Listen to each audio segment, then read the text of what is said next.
Welcome to the Gibberfish Podcast.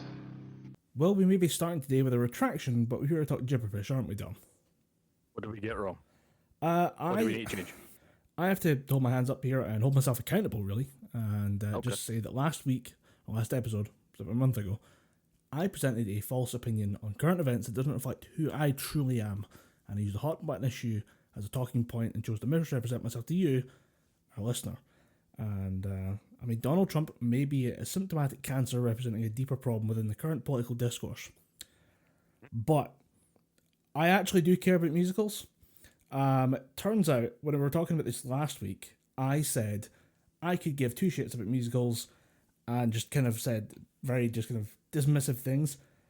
And then 3 days after we recorded that episode, I sat down and watched Big Mouth Season 4 and actively cheered when they gave my favourite character a musical number. I feel a bit of a hypocrite after that one, not gonna lie. Yeah, we need to walk that one back. Yeah. We're looking through what I actually have listened to as far as musicals is concerned, which turns out as one or two little bits and pieces there. But the animated musical stuff, for some reason I'm drawn to that. The Family Guy Road 2 songs, or even just what would Brian Boitano do in South Park movie? And actually the South Park movie is a fantastic musical. It really shouldn't be, but it is.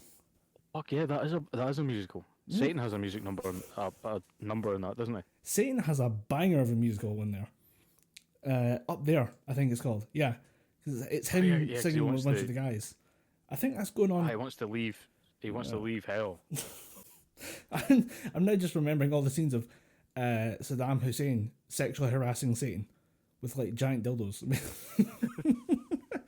You've just brought the memory of that scene in the film back, because I'm pretty sure they have a top-down spinning twirl shot for Satan as he's singing the flourish at the end of the song. He's just spinning round.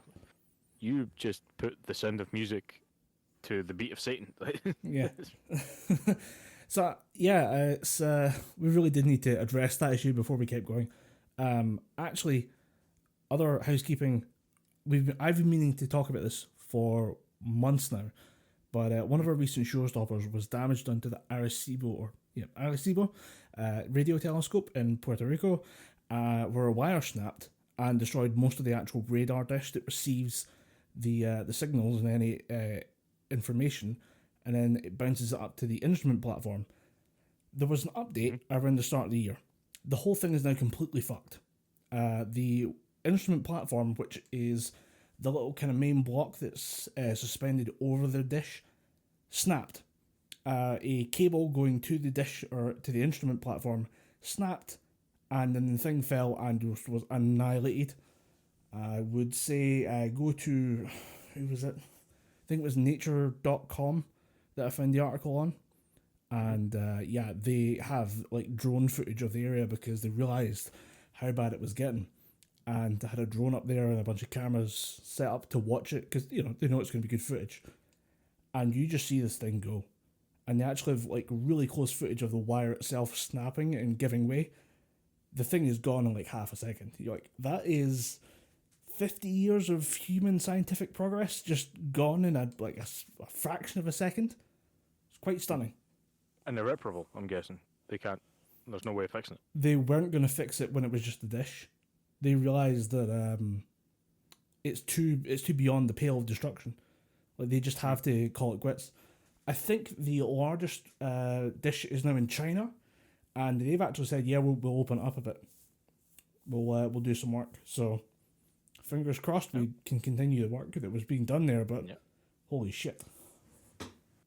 Oh, also I have my middle brother is finally watching the last 3 Star Wars movies, and he's live texting me updates as to how he feels about number 9. So I may read a few of those. We'll find out.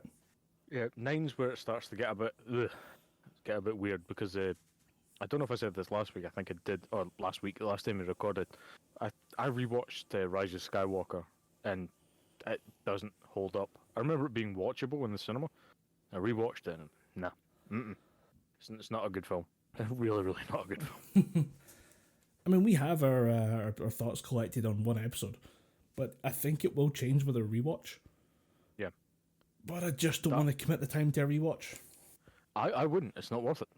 It's genuinely not worth it. The fact that Palpatine seemingly comes out of nowhere, just kind of, did you hear on the radio that Palpatine's putting out a signal? Where did Palpatine come from? Shut up, we need a villain. Palpatine's back somehow. I think that might be the actual line verbatim. Is Palpatine's back somehow? Just he's back. Okay, just fucking shut your fucking face. Go find Palpatine. We needed Big Spooky Man, and we didn't have Big Spooky Man from the last one. Because that was the thing that got me, was I quite liked Snoke. I think it was quite interesting. There was a little bit of something there, was a bit of mystery, and then like, he's just like a weird clone thing. Fuck it, we don't care anymore. There was hints that Snoke was one of those Sith Lords that was almost as powerful as Palpatine, but he didn't want to come out of the shadows because, Palpatine was the strongest prophesied Sith or some shit like that. All this extended universe bollocks, but then they just said, no, he's a clone. He's a clone because he wanted to somehow guide Ben Solo, Kylo Ren to where they need to be. It's all a bunch of shite. Did they ever explain who he was a clone of? Palpatine's left? No, I have no idea. My assumption was Palpatine's leftovers. And the Palpatine we have... I said Palpatine's left nut because he has a very testicleish face. Just with a little bit of deflation, though. Yeah. Yeah. Like, he got kicked a bit too hard and it's just caved in a little bit. But yeah, he was vaguely interesting. I did like that they kill them off in the way they do it. But at the same time, like, I was kind of hoping that wouldn't be the case. Like, it had been a fake out. And instead of faking it for, the current villain, we fake out for the oldest villain in the book. Quite literally. The main villain from the rest of the films. Yeah. Apparently it was some kind of metaphor about history repeating itself. I'm not buying it. I think you're just lazy. It's a lesson that Star Wars fans don't need to hear. We've already seen what he can do. Yeah. I get that you don't really get to see the Emperor fight, but do you need to? We know what he's capable of. Yeah. I think I'm just done whole hog with the Emperor. I didn't buy him as a villain all that much. If it wasn't for Mandalorian, I think people would be done with Star Wars as a whole. Yeah, I think Mandalorian is giving people hope. Well, not giving certain people hope, but there's certain other people that have now lost all hope in that franchise. Not giving Gina Carano hope. No. But then she's working with Ben Shapiro, so that'll be fine. What? She'll be getting on just fine. I happened to, I think it was just the day before, I think it might have even been the same day I found out about the Gina Carano thing. I was listening to Sardonicast, which is a movie podcast by Your Movie Sucks, I Hate Everything, and Ralph the Movie Maker. And these guys are like film nerds on a level I don't understand yet. Like, I may get there someday, but I'll have to be 50, and they're doing it at their like early 20s. And the way they talked about something that Ben Shapiro did before all this Gina Carano stuff. It was a movie he'd executive produced. I think he just put money behind it. But they were talking about something called Run, Hide, Fight, which is the FBI's like official guidelines on how to deal with an office shooter or a school shooter. That you run away from it. If you can't run, you hide. If you can't hide, you fight. And it's to do with a school shooter or a kid standing up to a school shooter in America. And they said it might have been one of the worst films they've ever seen. Unironically, like a 1 out of 10. And I'm like, curious, how do I get my hands on this piece of garbage without giving money to Ben Shapiro?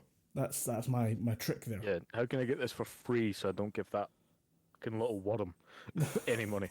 Every time I see him, I get creeped out. And I don't get creeped out by much. Every time I see Ben Shapiro, I'm just thinking, ugh, you make Steve Buscemi look handsome. Just unnecessary dig at Steve Buscemi there. I feel the man has been through enough. I love Steve Buscemi, but Steve Buscemi's got crazy eyes. Speaking of... No disrespect to Steve Buscemi, I fucking love Donnie. Shut the fuck up, Donnie. Speaking of slightly older comics, I was wondering how you felt about doing a deep dive on Blues Brothers. Because I see it, absolutely. I see it on Netflix, and I have the urge.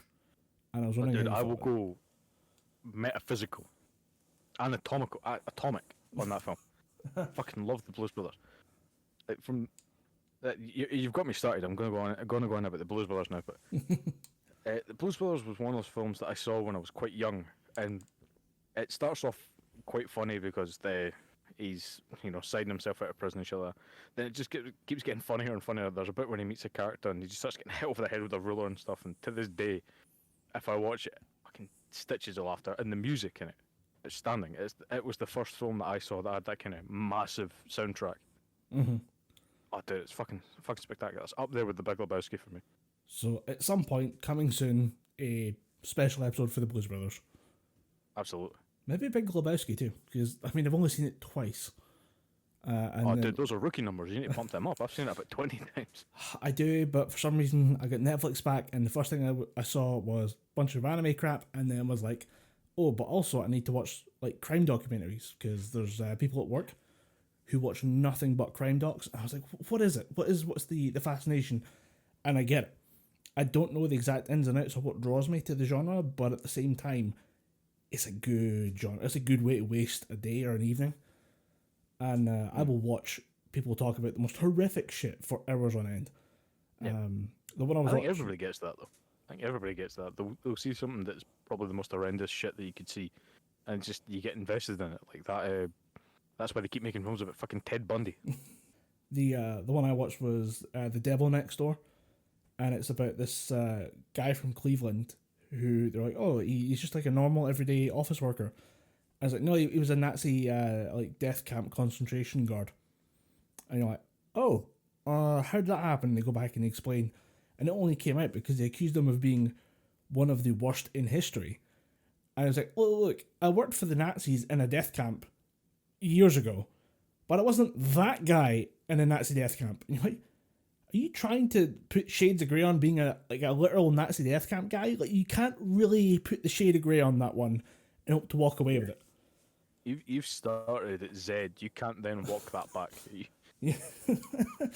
I think it's just he's trying to be nice as well. Like, he gets put on trial in Israel. The US citizen or drops his citizenship, and then ship him out to Israel the same day. And then he is put on trial, and he's trying to like say like, oh, he's trying to make a nice impression. He's saying like, oh, shalom, like he's saying hi and just waving at people, and he's like, some guy comes up to him and is like, I want to see your eyes, because if I see your eyes, I'll know that you were the man who put my daughter in the gas chamber or put my sister in the gas chamber. And he's like trying to shake the guy's hand. Yep. What the fuck? You can't like charm your way out of being a Nazi death camp guard. It's just not happening. But he was like, I'll give it a go. What's the worst that could happen? It's like, you had to kind of out yourself to avoid being outed as an even worse concentration camp guard. It's a surreal experience, and it made me think about defense attorneys and stuff like that, because there's two guys who are like, we'll take your case because we think there might be a travesty of justice here, and these guys go through hell. Like, their family, there's one lawyer from Israel and one from America, and the American's like, he's my client, I'll make some money, I'll become famous, and I'll get on, it'll push my career forward, whatever. And one guy's like, I hate the system, I'm gonna burn it down from the inside. And he's the lawyer from Israel who is like basically at one point almost disowned by his own family for defending a Nazi war criminal. And you're like, damn, that's a big risk for some guy from Cleveland / the concentration camps. It's the kind of thing you just want to leave alone. Like maybe maybe you read about that in the paper and say, on to the next page.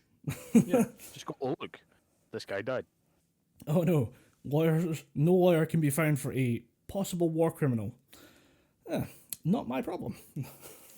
Oh cool, X-Men's on TV tonight, I'll watch that. Old X-Men from the 2000s era, that'll do. Yeah, I watched 2002's X-Men. I'm trying to think if there's any other ones. With a very young Hugh Jack. There was one that was interesting about crack cocaine and like all the mafia as well. Fear City, New York versus the Mafia, which features hilarious interviews with Rudy Giuliani before he went like onto Trump's legal team. Fucking outstanding documentary. I love the mafia for some reason. Like the old school Italian mafia in New York just makes me. All of it feels really sleazy but classy at the same time. Maybe it's like The Godfather too much. Anyway, I mean, The Godfather is a spectacular film, but the minute I hear anything about Rudy Giuliani, I just think, ugh. You just get a little. Like there's something so fucking creepy about that guy. Why is there? Like, you just say Rudy Giuliani, and you're like, why is there phlegm in the back of my throat? Yeah. Ugh. Why am I disgusted for no reason? I mean, the guy looked like he was actively melting the last time I saw him on TV. Who was the? Because there was other people that were from there at the time, and they're like the lawyers that are under him, and they're just like, this might work out. It might be horrible. We might get death threats, but they were like, yeah, we're kind of treated with a little bit of respect, and because we had police guards on us 24/7, nothing actually came of it. But then every interview with Rudy is like, yeah, I just had to solve the case myself. What? There weren't like massive teams of cops bugging restaurants and cars for like days on end. It was all just Rudy saying, I think we got to go for the big guys. The fuck are you talking about? Trying to claim ownership of an idea that was had about 18 months before he was involved with it in any capacity. He's a very special man. Yeah. Oh, who else is there? I was going to say, speaking of... what else that I could recommend that's on Netflix, because I made the decision at the end of last year, start of this year, to start watching Scrubs again. So I recently just finished watching that, and now there's enough of WandaVision coming out that I've been binge watching that. So I need, now that I've got up to date with WandaVision and finished Scrubs, I need to find something that's worth watching on Netflix, because so far it's all just stuff that I've either watched or I would rewatch The Office again for about the 5th time on a different streaming service. Well, can I pass a little bit of judgment on something that's on there just now? I finished it today. Started it yesterday, finished it today. But it's Blood of Zeus. Have you seen this one? The anime? Yeah, it's by Powerhouse Studios, the guys who did Castlevania. And I think we both enjoyed Castlevania. I don't know if you've seen all. We gushed about that. You seen season 3 yet? Season 3 was, because season 3 was just fucking insane. I think I watched it twice because Bill Nye's character was so fucking good. But it's actually the writers behind a movie called Immortals. I don't know if I know I've talked about it recently. Oh, that fucking god awful Henry Cavill movie. Yeah, Henry Cavill, John Hurt, and Mickey Rourke. Telling us. John Hurt in that? Huh? Was John Hurt in that? Yeah, John Hurt's playing Old Man Zeus. Jesus, I blocked that shit completely. It's one of his last roles, and you're like, oh, come on. But I quite liked the style of that. I think they only really get to use it for the Gods of These Titans fights. So it turns out that like the writers for that, Charles and Vaz, and I'm going to mess up their surname because it's Greek, Paralipinides. That's close enough. Yeah, sure. That'll do. But they wrote Immortals and were asked to make a similar Greek-based storyline for Blood of Zeus. And they made up this hero called Heron, who is one of Zeus's many, many, many bastard children. And it's a battle between the gods and the Titans, or in this case, it's kind of the descendants of the Titans, who are just demons. They've basically eaten the flesh of the Titans and are corrupted. And it's okay. It's not bad. There's a lot of weird moments in it. I just finished it about 2 hours before we came on. So I'm still in the kind of afterglow of the finale, which was a big battle scene between the gods and the Titans, which was awesome. But there's a lot of moments now that are just kind of very mediocre. And I don't know where it comes from, because it's the same style as Castlevania with the thick character lines, the mix of 2D, 3D. Mm-hmm. And the action scenes are really good. The demons are so far above human characters in this show that when they just let loose, it's hilarious. At one point, I think he backhands someone through a tree, and I almost fucking lost it because someone else runs. He was like, "Oh, I'll get him while he's distracted," and the guy like elbows him down at the ground, and you just hear like bones crunch. I was like, "Oh, perfect." But there was a lot of weird stuff in there, and the main one I noticed was moments of just emptiness. There's one point in episode 3 where they've got a group of people who are being quizzed by the leader of the demons, and a woman steps forward to say, "Hey, don't be so mean. We'll help you, but you gotta just give us a break. We're refugees or whatever." The demon shoves the spear through her head so fast, I laughed, which is probably not the reaction that they wanted for. But probably not. They just remembering it now, because it's just like there's almost like you see the flash of the movement, and it's very good, very convincing animation. But then I realized that all the people that were in the background of the woman had all just disappeared. so that they could focus entirely on her being stabbed in the head. And it's not like they zoomed in to show her face in like weird, like gory detail. They had basically the same shot. They just took all the other people out of it. I'm like, that's odd, because it's like an instant reaction. And you don't hear any of them go, oh my god, like they just stabbed Judy in the head. What the hell? You know, there's no reaction to it. So it's a very strange show like that. So they do it with the audio as well. In the first episode, Alexia, who's the main character, and Heron, or the main woman, the main guy, capture this demon who's masquerading as a human. They chain up the demon in the town square and torture the hell out of it, using like fire and like stabbing it with a couple swords to like get it to talk. And it changes over to demon form, and then it starts to like threaten doom on people. Because, you know, episode 1, you need to kind of explain, oh, great doom is coming, the demon lord and his dark army, and you have 6 episodes to prepare or whatever, you know. Alexia beheads this demon and sets it on fire. You get a gasp of horror at the fact your neighbour just turned himself into a monster, got beheaded, and then burns like potassium. And then Alexia takes 5 steps away to talk to Heron, and there's complete silence. There's no ambient noise of people like running away or crying or screaming that, you know, all hell is breaking loose on their backyard. There's just nothing. It's just audio booth silence as 2 characters explain what's going to happen next. It's weirdly empty in that regard. It gets better and they do sort out bits and pieces like that later on, but that first couple episodes is quite rough. My assumption is that episode 1 and 2 are like draft versions that were shown to people or shown to Netflix to try and get the show made. And episode 3 onwards were done with like the full budget. Alright. But I don't know. I'd say it pays off, but I'm not sure what it'll be like in the long run, because apparently they've planned for 5 seasons. But Netflix tends to drop animated shows like, you know, hot potatoes. Yeah. The way I see it, if you've not got your anime sorted within 2 seasons, chances are whoever's hosting it is going to just drop it. Happens quite a lot. I mean, unless you're Dragon Ball. In that case, you can go as many fucking seasons as you want.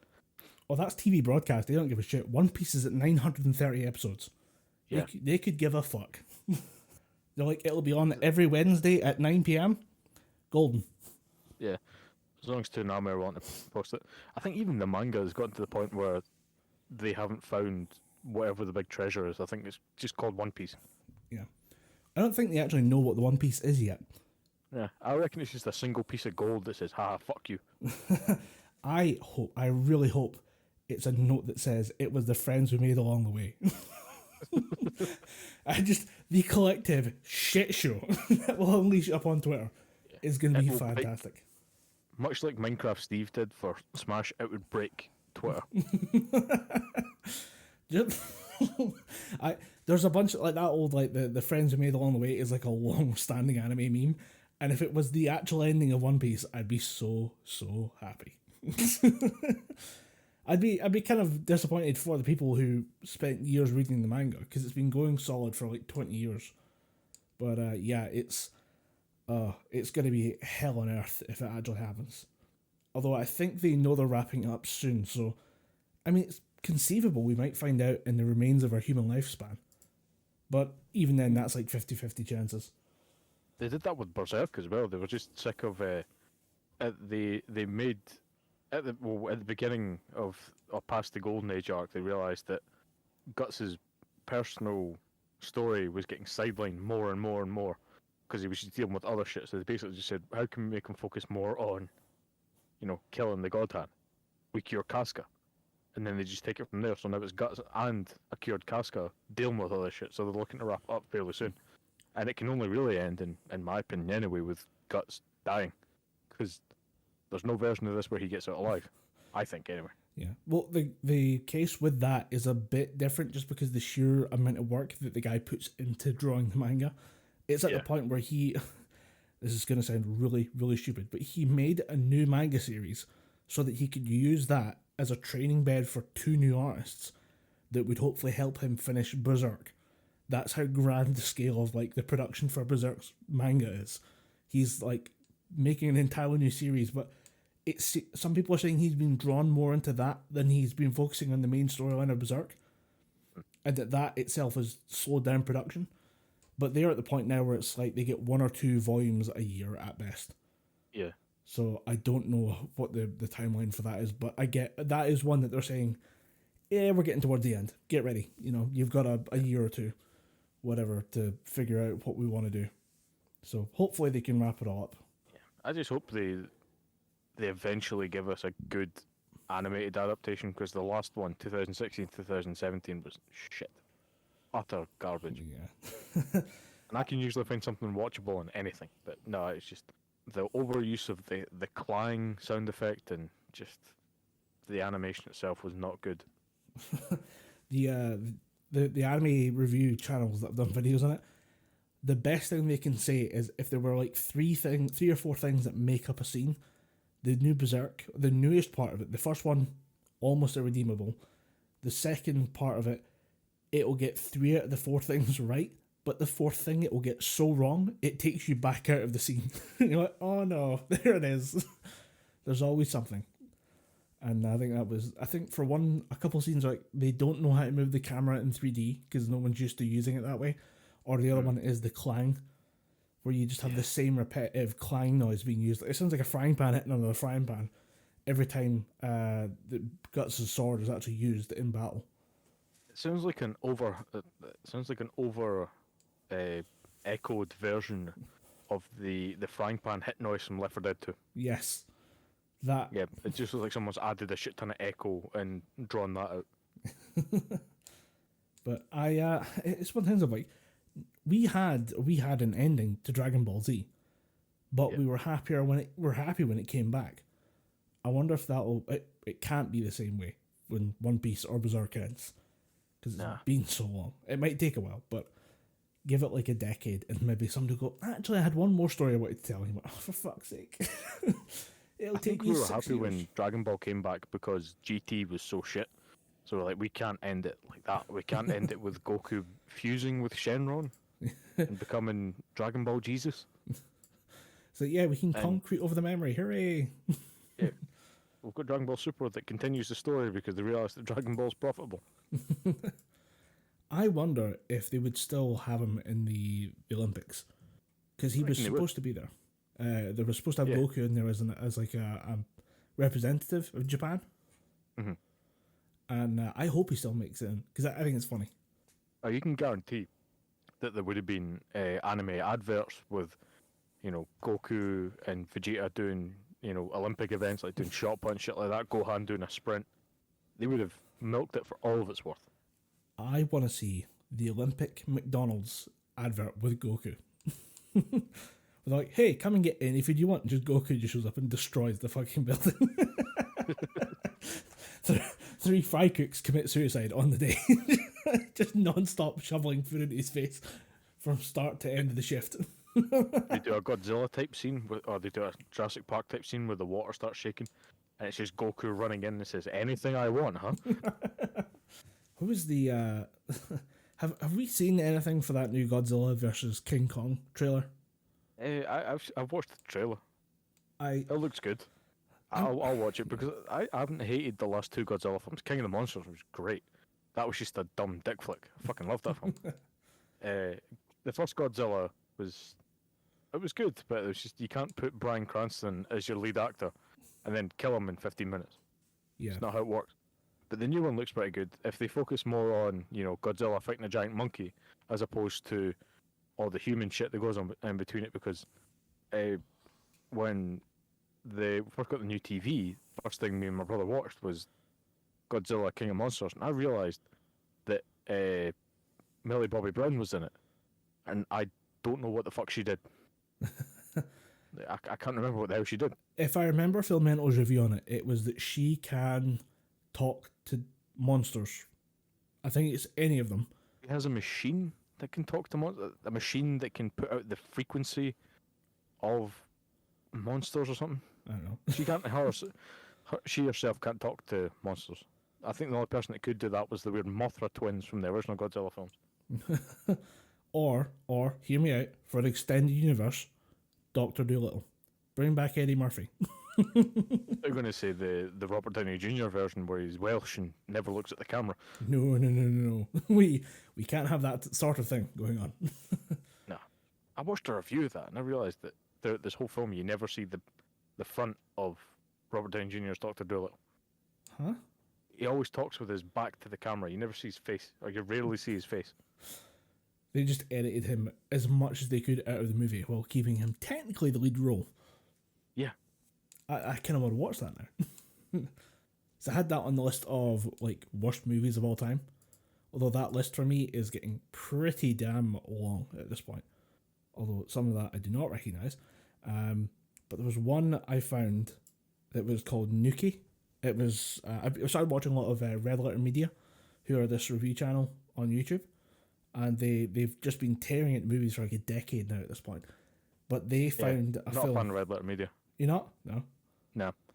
Well, just they have this weird fascination with a film called Nuki from 1987, and they say it's like E.T. but racist. I was like, how bad could it possibly be? I watched the trailer and I'm like, I know exactly where this is gonna go. It's gonna be a fucking nightmare. So I kind of want to get a copy of it just for the laugh, but at the same time, I can't find it because they've made such a meme out of it. You can only get it on VHS, and the VHSs cost $90. And even then, you're paying that for a VHS, which probably doesn't work anymore. But I'll see if I can find it, because it's not streaming anywhere. Someone somewhere has to have a copy of this movie. And I want to see horrific, weird and racist E.T. Just because it sounds like a complete dumpster fire. Yeah, it might be worth a watch. I mean, the last newest film that I watched was Bill and Ted Face the Music. How is it? Is it okay? Please tell me it's okay. It's good, yeah. It's good, but pedestrian. It's exactly what you expect it is going to be. There's nothing surprising about it.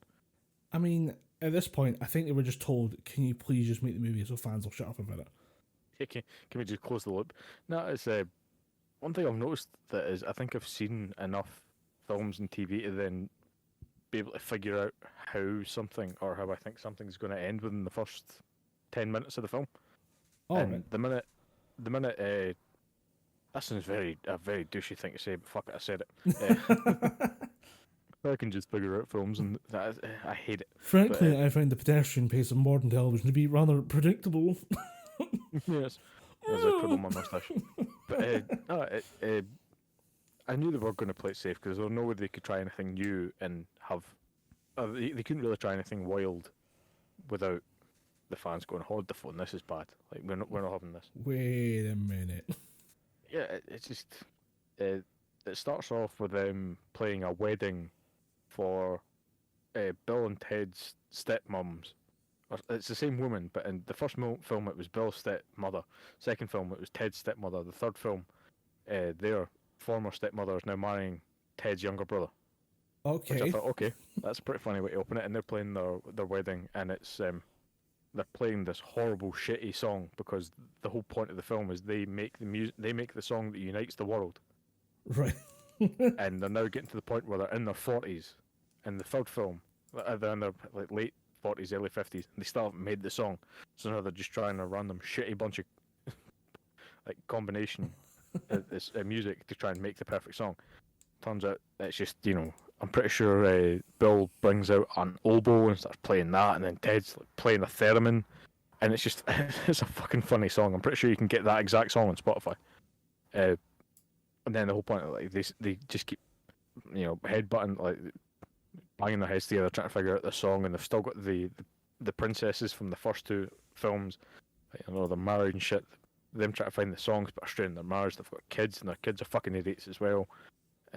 But the kids are musical geniuses. They know everything that there is to know about music. And then it was at that point I realised, right, this is how the film's going to end. And the whole plot of the film is that they are trying to travel back in time or travel forward in time to a point where they've already made the song, so that they don't have to do the legwork. I think I saw someone say that it was a good time travel little conceit, like it's a good little joke, but at the same time you see it coming from a mile off. Yeah. And that's what I liked about the film. It was predictable, but it was still pretty funny. Like they brought Death back from the second film, and I was like, yeah, I like how they brought him back. They kicked him out of the band originally because he would do 3-hour cello solos, and he was like, "I was just in the groove, man. Like, don't hurt my mellow." For 3 hours. I mean, he's death. What are they going to do? Just, we didn't like your cello. There you go, you're dead. Just poke him in the chest. Nope. Yeah. I mean, it's definitely worth a watch. If you like the Bill and Ted movies, it's worthwhile. Keanu Reeves and I think Alex Winter don't look exactly like they used to, but they look enough like their old characters to make the film watchable, make it funny. And the soundtrack, of course, it's all just metal and rock, like really good. Obviously, they don't have George Colin back as Rufus because he's unfortunately passed away, but they do have Kristen Shaw play his daughter, and I was fine with that. I fucking love Kristen Shaw. Interesting choice, but I guess it makes sense. Yeah, I mean, you have George Carlin, who was quite a serious dude, then you get Kristen Shaw, who's a rainbow trapped in a human body. Just a delightful human being. Yeah, And also, the key, or one of the greatest minds on time travel is Kid Cudi. He knows everything there is to know about time travel. Okay. And I thought, I don't know who this is, but now I do. I do like that there's occasionally a little bit of reverence. It's like, okay, we're like we're rock film, we're rock staple, but let's give a little bit of appreciation to another genre. I mean, quite a bit, because they go and get their daughters, they travel back in time to get some of the greatest musicians that give them their dad's inspiration to help write the song. So they go and get Jimi Hendrix, Right. Louis Armstrong, All right. Mozart, and a Japanese like historical musician, and the person who invented the earliest historical version of drums. And they just kind of slam them all together, and then there's some weird shit in that. Like the guy that they got to play Louis Armstrong was clearly just a black guy. Like the accent is not great. The impression is awful, but it's just they got someone that looked a bit like him that could do the smile, the Louis Armstrong smile. It's just like, yeah, you go ahead and do it. You'll do. But yeah, you'll do pretty much. But no one was watching that film for highbrow commentary. They were just watching it because it's a Bill and Ted film. And you see Dave Grohl call the police on Bill and Ted because Bill and Ted technically broke into their house. I thought it was pretty funny. Yeah, it's good that they're throwing something a bit more contemporary, because like so many of those things are based on that late 80s, early 90s metal scene, like just before it dies to like grunge. Yeah. So giving like the idea that there was like further generations of metal. Yeah. Or rock. I mean, and stuff the most up to date, reference in Bill and Ted 2 was Primus. Oh, fuck and that, it. and Primus was the band that sung the intro to South Park. You can't name any other songs that they did. I guarantee you can't. I didn't even know they did the intro to South Park. Yeah, they did. Primus. Oh my god. I think they also sung that song in all the songs in Team America. Like Pearl Harbor sucks, but I miss you, and America, fuck yeah. They sang all those songs. But yeah, I mean, the good thing about the Bill and Ted Face the Music box set that I got, it came with the first two movies remastered in 4K, so I'm A-okay with that. To be able to watch those two films in high definition on my PlayStation when it decides to fucking work, it's worth it. I think it was only about 20 quid or something. I'm having that. If only they would do the same thing with fucking Wayne's World, because I fucking love those movies. I hope they never make a Wayne's World 3, because I can't tell you the last thing that I seen Mike Myers in. Because he's got that impressionist show on a channel on American TV. I can tell you the channel, but Mike Myers, I don't think he's doing too well. It might have unironically been Shrek. I'm not entirely Really? sure. Yeah, it really might have been one of the Shrek films. Because I think I've seen those more recently than I have one of the Austin Powers movies, and that's all that I really like from him. So I think I saw The Love Guru and was like, this is so unfunny. And I wanted to leave, but I was like in the room with people that I don't see that often, so I was like, I can't be that dick. I can't be that dickhead. I've got to stay and just kind of grin through this movie and go, yeah, it's funny that he's like really vaguely racist Indian guy. Yeah, great. This is... Yeah, and cross-eyed Ben Kingsley, you had one of the greatest actors on the planet play some weird cross-eyed Indian guru that helps Mike Myers. Oh, fuck off, it's such a bad film. Who was the... Oh, God. What was his last film? Was his last film not horrifically bad? Ben Kingsley? Yeah. The last film that I remember seeing him in was a film called Ender's Game, and that came out about 10 years ago. So that's the last film I think I've seen him in. I didn't even watch the full fucking film, but I was just like, this is bad, get it off. Wait, I think I said he died. I think he's still alive. No, Ben Kingsley's alive. Yeah, okay, right, I think he might have been in Jungle Book. Yeah, he was Bagheera in the Jungle Book 2016. Yeah, Yeah.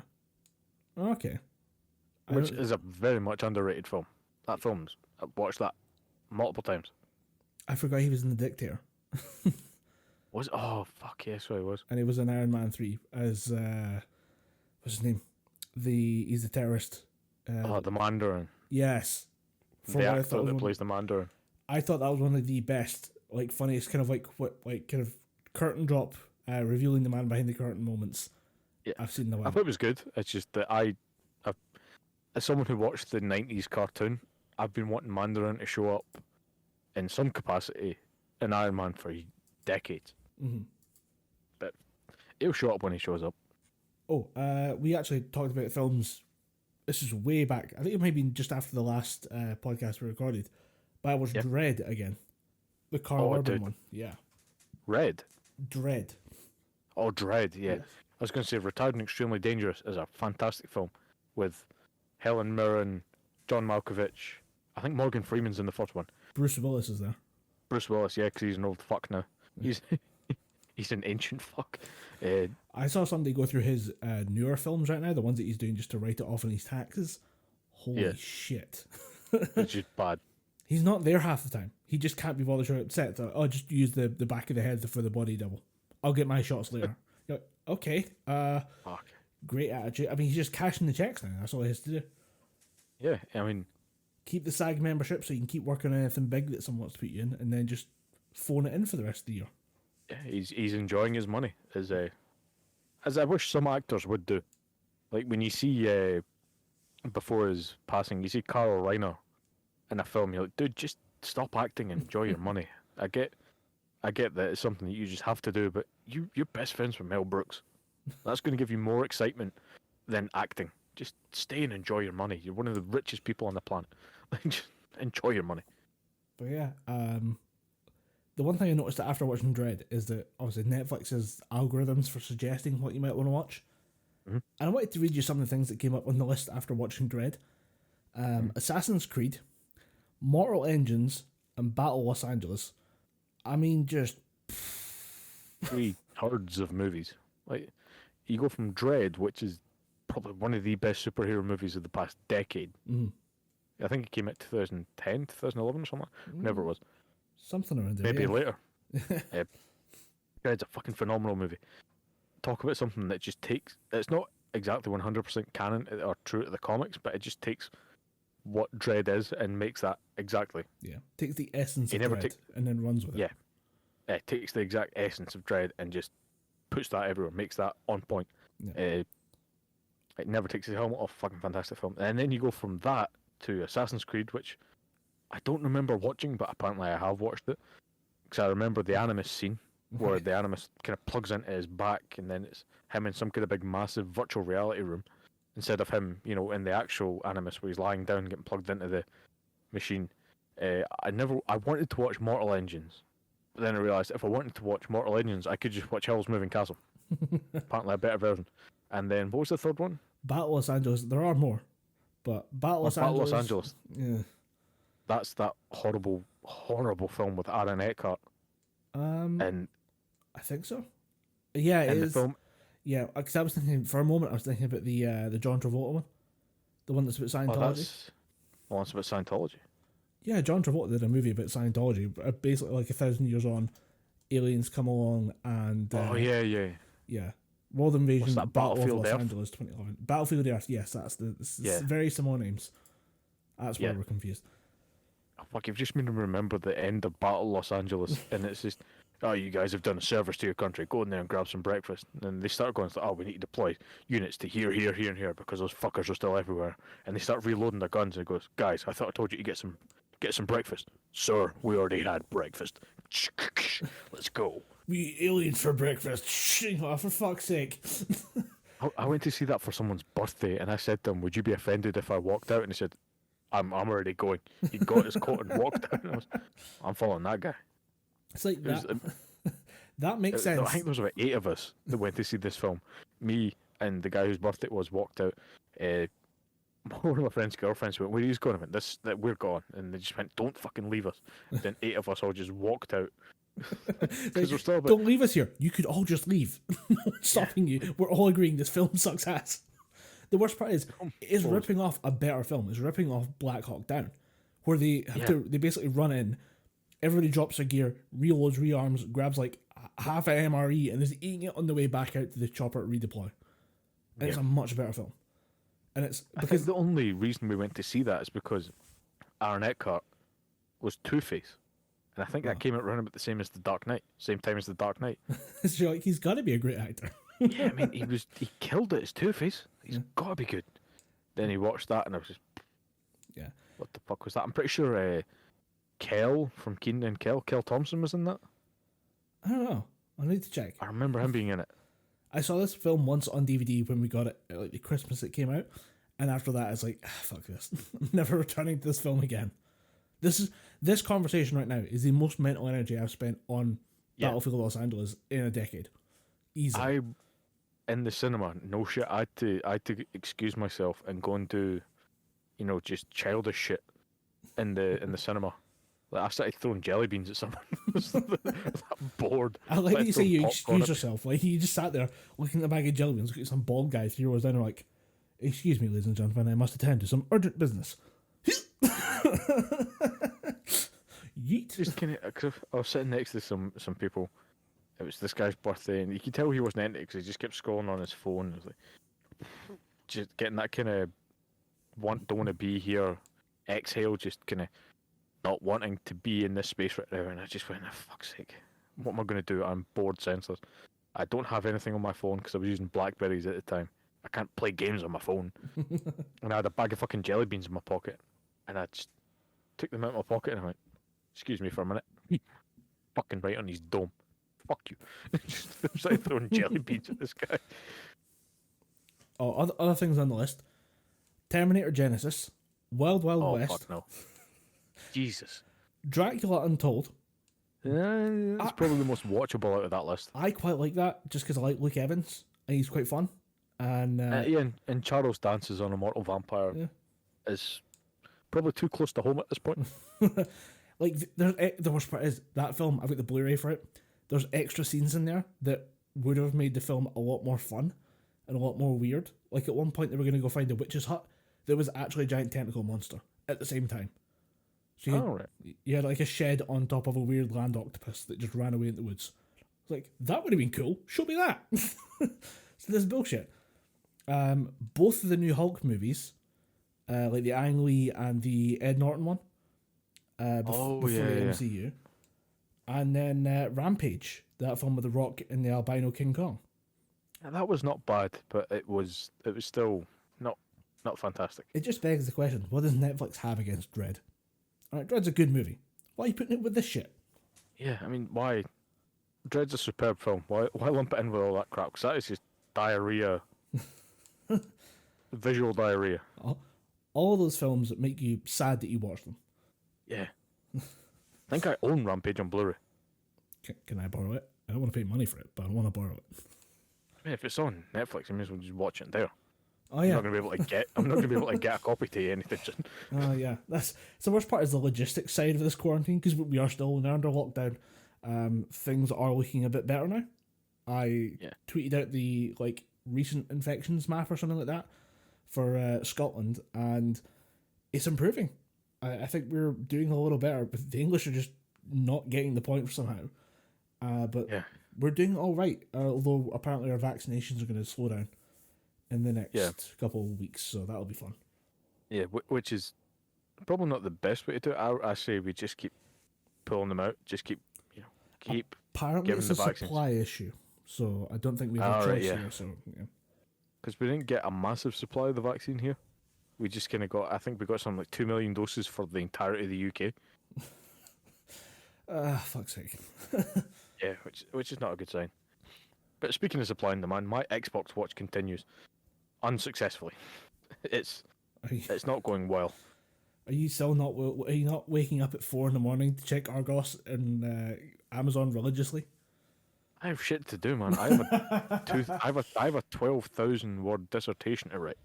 I have 2 3,000 word essays to write. I have about 21,000 words to write over the next 2 months. I have plenty. My cup runneth over with shit to do. I am not spending all my time looking for Xboxes. If one comes around, sure, I'll grab the motherfucker with both hands. But until then, I got enough shit to play that's not getting played, and there's enough stuff coming out to keep. There's enough stuff that I can get access to that's going to keep me going. Unfortunately, it does mean I'm not going to be able to play Resident Evil 8, despite the fact I really want to play that. I'm not going to be able to play Yakuza Like a Dragon and the new Yakuza spin-off Judgment when they come out. I mean, I've already got Like a Dragon. I bought that a while ago thinking it would run perfectly on my Xbox, but no. I was The Xbox OG is on its last legs, I think. Yeah. What was it? You said that it's Yakuza Like a Dragon, yeah? Yeah. I think I was listening to somebody review or talk about that today and say it's a total departure from previous Yakuza games. Yeah, it's a turn-based RPG. Ah, right. And I can deal with a turn-based RPG if it's in the Yakuza universe, because it's a universe that I'm buying into whole hog. I've bought so many Yakuza games. I have Yakuza 0 on PlayStation, but obviously can't use that because the PlayStation's shite. Yakuza 3, 4, and 5 Remastered Collection on PS4 as well. Yakuza 6 on PS4. The only ones I don't have are the remake of 1 and 2. And this spin-off game Judgment, because I'm not going to buy that now, or it's just going to get remade for PS5 and Xbox Series X. So there's no point in buying it now. Yeah, that's fair. And it's the same reason why I haven't bought the Scrubs box set, because I was listening to Zach Braff and Donald Faison's podcast, Fake Doctor Show Friends, which I want to pick a bun with those motherfuckers. They've been doing this less time than we have. Right. And they're better than us. It's because they can call someone and say, hey, we don't know how to do this. And somebody go, I'll take care of it for you. Yeah, they can call Heather Locklear or John C. McGinley or Ken Jenkins and just go, hey, do you want to be a guest on our podcast? And like, absolutely. Who do we call? Who do we call? No one. It's fine. Just phone our mobiles, and our technician will somehow patch us all together through one big audio call that's all perfectly balanced and synced. And you're like, oh, fucking hell. Incidentally, fantastic podcast, Fake Doctor Show Friends. The guest, it's only an hour long, so it's not fucking massively long. Then again, I might be slightly tainted by long podcasts because I've been listening to Critical Role for 2 years. It feels I've been listening to Critical Role for 2 years. Yeah, you need to kind of let that out of your short. system. Yeah. Sorry, on you go. It's quite short, and they get the last episode that I listened to. They had the Todd on the episode I'm listening to currently has got the Todd Robert Marshall, and it's always funny to hear the actors be completely different from the characters, because obviously Todd's just kind of like, oh, Dong City, high five, bro, all that shit. Then you're Robert Marshall, and I'm like, you're actually a fairly articulate, eloquent dude. You have more than 3 brain cells. Yeah. You don't wear your garage door opener on your belt instead of your pager. I forgot about that joke. Oh, yeah. Yeah, it must be a really quiet morning. No, it hasn't. Rewatching Scrubs, I realised just how fucking good Scrubs is. The first 8 seasons. Yeah. Because then it goes to what they call season 9, but I call the med school spin-off. Yeah. That has the other characters in it, because I always watch the first couple episodes of that and I'm just sitting thinking, is this the blonde girl? Is she meant to be the new JD? Because you kind of don't have the chops. Sorry, kiddo. Yeah. I mean, you can have John C. McGinley in there doing John C. McGinley shit, and he holds up a good portion. The good watchable parts of the show are him, Sarah Chalk, and Donald Faison. But they can't hold up the show forever if it's meant to be based on these new characters. And Dave Franco's in there. Oh, no. Every time I hear about him recently, it's a kick in the nuts. I don't know why. Yeah. I mean, he can take it. He's married to Alison Brie. Stop reminding me. The greatest pain of my life is that I am not married to Alison Brie, okay? And then the fact that he's married to him pisses me off. Was she in the role? Is she in the line for She-Hulk, possibly? Or was she in the line? The casting directors were told to look for an Alison Brie type. Like, dude, get Alison Brie. Like, she will do it. Fucking get Alison Brie. But no, they went with somebody Maslany, Tatiana Maslany. And she'll probably crush it. I mean, Marvel don't really get the wrong actor for the right part. They always, knock it out of the park with the right actor. So I'm hoping it'll be more of that and less of. There's one problem. I've googled her, and unfortunately, she's Canadian. So kind of that. Canadian. Yeah, it's not okay. Oh well. I mean, when She-Hulk comes out, I'm still going to watch it because She-Hulk was always one of those characters that I kept up to date with because she was in Marvel vs. Capcom 3 and she was quite a fun character in that. And also, you don't see many characters that are lawyers. It's her and Daredevil. That's it. Like, I forget that they have her like doing a normal job as well, and then she like superheroes on the side. yeah, and it's funny. She can't transform back. She's stuck hulked out. So she's representing people in the courtroom and as She-Hulk. Just jacked, green, and ready to prosecute. Yeah, Jack Green and I think 8 foot tall. Oh, that's good. Hello, meet my lawyer. She will bench press the building. Yeah, they have to raise the judges' benches because she clears them by about an even foot. I guess I'd watch that. Yeah, I'd give it a go. Yeah, I'd watch it because I had no faith in the Marvel TV shows after it. Obviously, Daredevil seasons 1 through 3 were just fucking outstanding. You can't go wrong with those. Jessica Jones season 1 was fucking outstanding. David Tennant was absolutely perfect as Kilgrave. Kilgrave? Yeah, I'd fact check that. I still don't believe that he's dead, even though he got his neck snapped. He got hit by a bus before and he came back. Little neck snap's not going to do shit. Then season 2 of that was awful because, as I've said many times in the podcast, Jessica Jones was the only competent character in season 2. Everyone else just kind of goes, but I want to do what you do. And Jessica Jones like, fuck off, I'm trying to deal with shit here. Then it got to Luke Cage, and that had a shit ending as well after a good first season. And Iron Fist seasons 1 and 2 were just bad. Why would they end season 2 of Iron Fist by giving a martial arts master who can channel the energy of an ancient dragon into his strikes pistols? He has 2 World War II 1911 pistols. Huh. I'm trying to think of some kind of writing reason. Like, unless his dad was in the military at that point, like, is it a family heirloom? I don't know. His family all died when he was young, and they were all trust fund billionaires and shit like that. But yeah, after those films, I kind of lost interest in the Marvel TV universe. Then comes along WandaVision, and WandaVision is exactly what I wanted that I didn't know I wanted, because it starts the first 2 episodes. There's enough of a kind of, it presents a very clean image of, Wanda she's got the perfect life, she's got Vision back, and it's all presented in different era TV shows. First one is 50s, second one is 60s. Or the first 2 episodes are set in the 50s, then it goes to the 70s, then it goes to 80s. And I think in the next couple of episodes they're going 90s, 2000s, because the last episode that I watched was basically just Malcolm in the Middle, but with Marvel characters. It was pretty fucking funny. I did hear that comparison being made. Like, they did even the full, like, intro credits thing.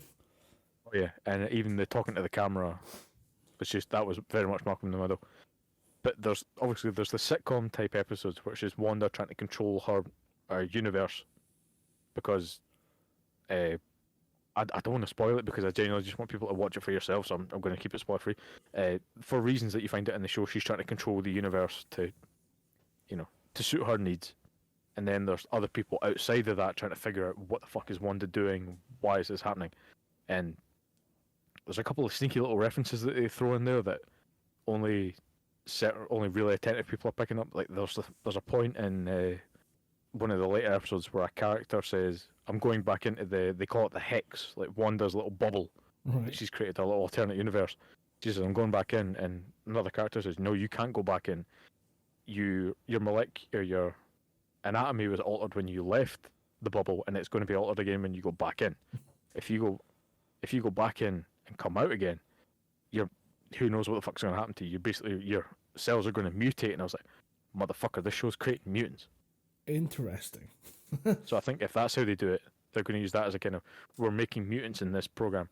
We're going to make mutants in WandaVision, and that's how they're going to join the mainline MCU. Like, you're going to see. It'd be funny if they leaned into it a bit too much and they say, "Oh, here's Mailman Logan." It's like, "Here's your mail, bub."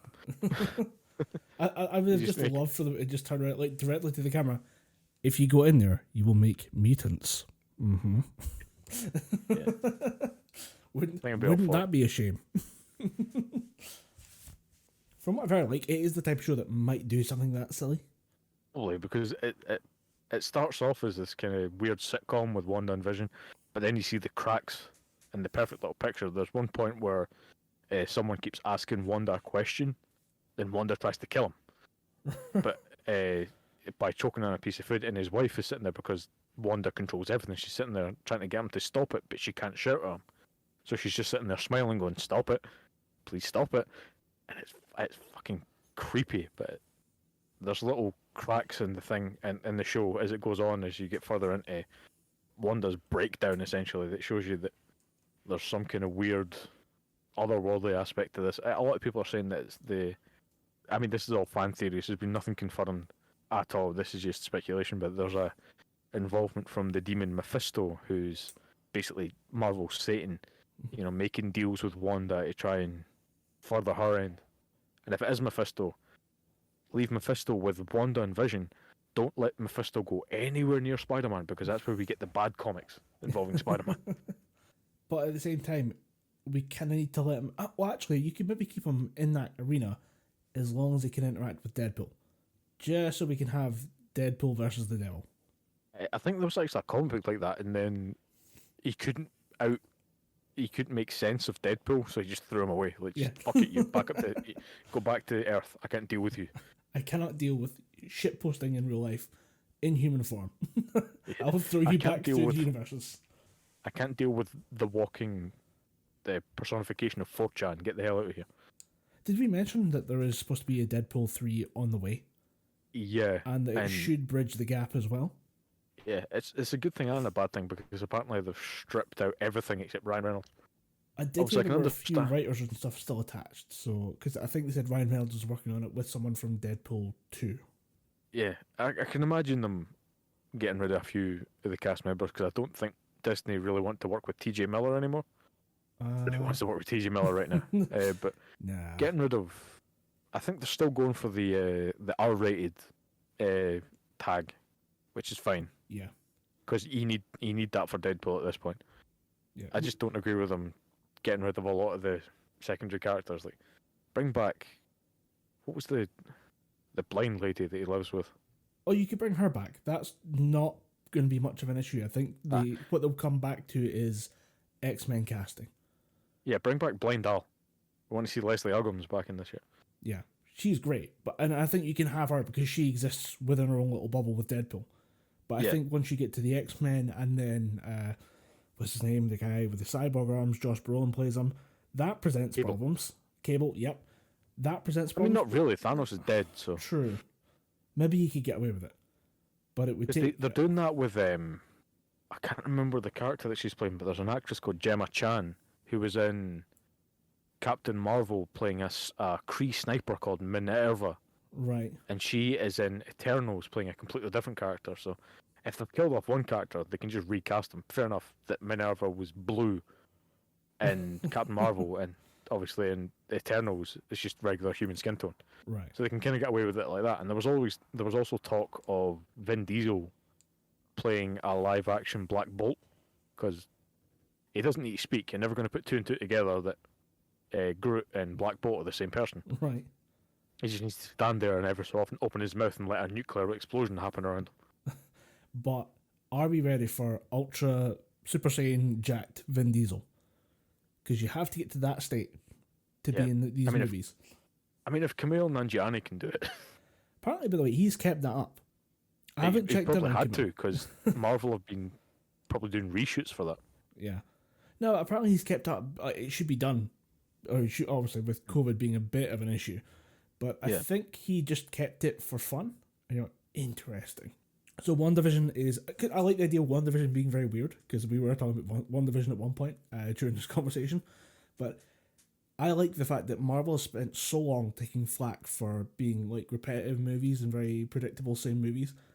And yet WandaVision has its own entire thing going, with pocket dimensions and different genres, and just I'm impressed by that. And I like the idea that they're doing that, as well as like Deadpool gets to keep its R rating as it goes in for another movie. I like that. I like it's a bit of a brave move for Disney. Mm-hmm. Marvel, like you said, making it, but with Disney at the helm, you're like, maybe. Yeah, I just want them to do the X-Men right, because as we both grew up in the 90s, X-Men was something that was just built into our fucking DNA. I just want them to do, even if it's just a version of the X-Men, not the X-Men verbatim as it is in the comics. I just want them to do it properly. Even if they don't have Wolverine, Logan, have it be X-23. Just treat the X-Men right, because a lot of people are very much looking forward to X-Men, mainline MCUs, actually having Wolverine fight new Captain America Sam Wilson. Yeah, that'd be fucking cool. Hulk Wolverine as well, if you want to go all the way out there. Yeah, that would be cool. If they introduced Wolverine as they did in the comics way back fucking 50 odd years ago. Hulk goes rogue, they just say, alright, don't worry, we got this guy from Canada, best tracker, best hunter around. How do we talk to him? Oh, you don't. You just give him money and let him go. What happens Did after? we get a name? Logan, that's the only name he gives. Then you just have Logan stalking the Hulk and have, the big fight scene. You have an entire movie's worth of a fight scene. I wonder how they'd handle that. Yeah. Oh. I think it'd be tricky because, like, at a certain point, it would become not quite like monster. Like, I would almost say like a kaiju movie. It would be like a Godzilla versus King Kong. Yeah, that'd be pretty cool as well, because some of the cooler comic book interpretations of the Hulk is when he just goes pure monster. When he detaches himself from humanity and just lives in the woods. Then you see people saying, "Oh, be wary. I've heard that there's this giant green monster in the woods," and you just see, the trees breaking, and you see the top of his hairline, and people going, "Oh shit, it's the Hulk," and then just madness ensuing from that. So if they could do that, where the film starts off with Wolverine stalking the Hulk, then have a big massive fight where the Wolverine gets his shit pushed in, because there's always that scene in the comic book where they would probably take most of their ideas from if they were making a Hulk Wolverine movie, where in the middle of the fight, Hulk picks up Wolverine and splits him in half. Literally just tears him down the middle, and there's a point where Wolverine kind of hobbles himself over to where his legs are and just sticks his legs back on. Just sitting there with like duct tape. Not even with duct tape, he just has to hold him steady and let his healing factor kick in. He's like, "Yep, hold on, give me a minute," and we're done. And I can flex my toes. And we're good. Yeah, because him and I don't know if he's as good as Deadpool, because I know Deadpool can go from like a single cell. I assume Wolverine can as well. Wolverine can go from a single drop of blood. Okay, so not as powerful as Deadpool, but close. No, Wolverine's healing factor is pretty good, and Deadpool's is battling cancer. Right. But they all, in terms of healing factors, they all kind of suck compared to the Hulk, because you could scratch Hulk, then by the time you finished making the cut, it would have healed. And if you leave the knife in, the knife would get stuck in his hand, because his healing factor's that quick. Yeah, I think because there's that kind of weird panel where he gets gutted, and he puts his hand on his stomach and rests for a little bit, and he wakes up about 10 seconds later in pain, because his guts have healed over his hand, and there's just this kind of weird, kind of David Cronenberg type image of the Hulk with his hand stuck inside of his chest, but the wound completely healed. Yeah, because I was thinking about that from Planet Hulk, where he's literally being attacked by like parasites that are ripping people to shreds, and he's like keeping them at bay just by healing constantly. Yeah. So yeah, Hulk's a badass. I think they've kind of intentionally shot him in the foot by making him Professor Hulk all the time. I think they're going to reverse that somehow. Yeah, but it has to be done in a way where like you're willing to basically lose the Hulk for a bit. Yeah. I think they needed him around for they needed a sentient Hulk around for dealing with the end of Endgame. Yeah. I don't think you can have like constant rage monster running around in the background while we do Tony Stark's funeral. I don't think that works. They just give him a whole lot of logs and rocks to throw around, but they're doing the eulogy. Horrific, like tragic mourning scenes, consoling the family. John Favreau was like, "Don't worry, we'll take care of you and the kid." Tony would have wanted it that way, and just Hulk in the background smashing the fuck out of a horse with a tree. Horse make Hulk angry! Just him throwing rocks with Bruce Banner's face on them. Everyone just going, "Puny Banner." I don't think you can do that one. I think you need sentient Hulk around, but I think you need to be willing to, kind of the same way they do at, I think it's Civil War, where he flies off in the plane. You need to be ready for that scenario again. Yeah, I can imagine them doing that. I can see them having the break point with Smart Hulk where he can no longer, or Professor Hulk, they can no longer control it. Then he just goes off on one. Then the Illuminati, which at this point would probably be, because they're not going forward with any Black Panther movies. I think they're reconfiguring that. Obviously, Iron Man's dead, so they'll probably have some kind of Doctor Strange, Thor, Captain America, or new Captain America, Illuminati saying, "Sorry, you're too much of a risk. We're going to just send you into a new planet." Well, I think when I saw it, it was in the book, it was Reed Richards, Doctor Strange, Iron Man, and Nick Fury, and they were the ones who were like, "Yeah, we're making this decision to just strategically just get you off the planet." And I think they can do that. That would be pretty cool because Nick Fury's still kicking. Obviously, they'd have to rethink Iron Man, but they're kind of shaping Spider-Man to be the new Iron Man in the films anyway. So yeah, I think you should take it somewhere else for now because he can't he's, even though they're shaping him to be the next Iron Man, at this point he still is kind of just the kid from Brooklyn. Yeah, I don't think you can say, "Hey, how do you feel about throwing someone into space?" How do you feel about jettisoning a human being into the void? I'm like, I have math problems. I have homework. Well, speaking of Spider-Man, I am so fucking glad that Tom Holland came out and put all these ridiculous Spider-Man rumors to rest. No, but Joey Diaz isn't coming back for the next Spider-Man film. We needed him. They'll fit him in. It's Uncle Joey, for fuck's sake. He'll show up at some point. So they were rumoring that basically everyone was going to come back for like a scene in the next Spider-Man. Yeah, there was a rumor that Tobey Maguire was going to show up. A rumor that Andrew Garfield. They had the original Doc Ock. Willem Dafoe was going to show up. Fucking everybody that's ever farted in a Spider-Man film was going to show up. Bruce Campbell was going to show up, playing a different version of Mysterio, which would have been cool, but it was just getting ridiculous, the amount of cameos and one-shots that they were going to have. It's just, oh, here's this guy.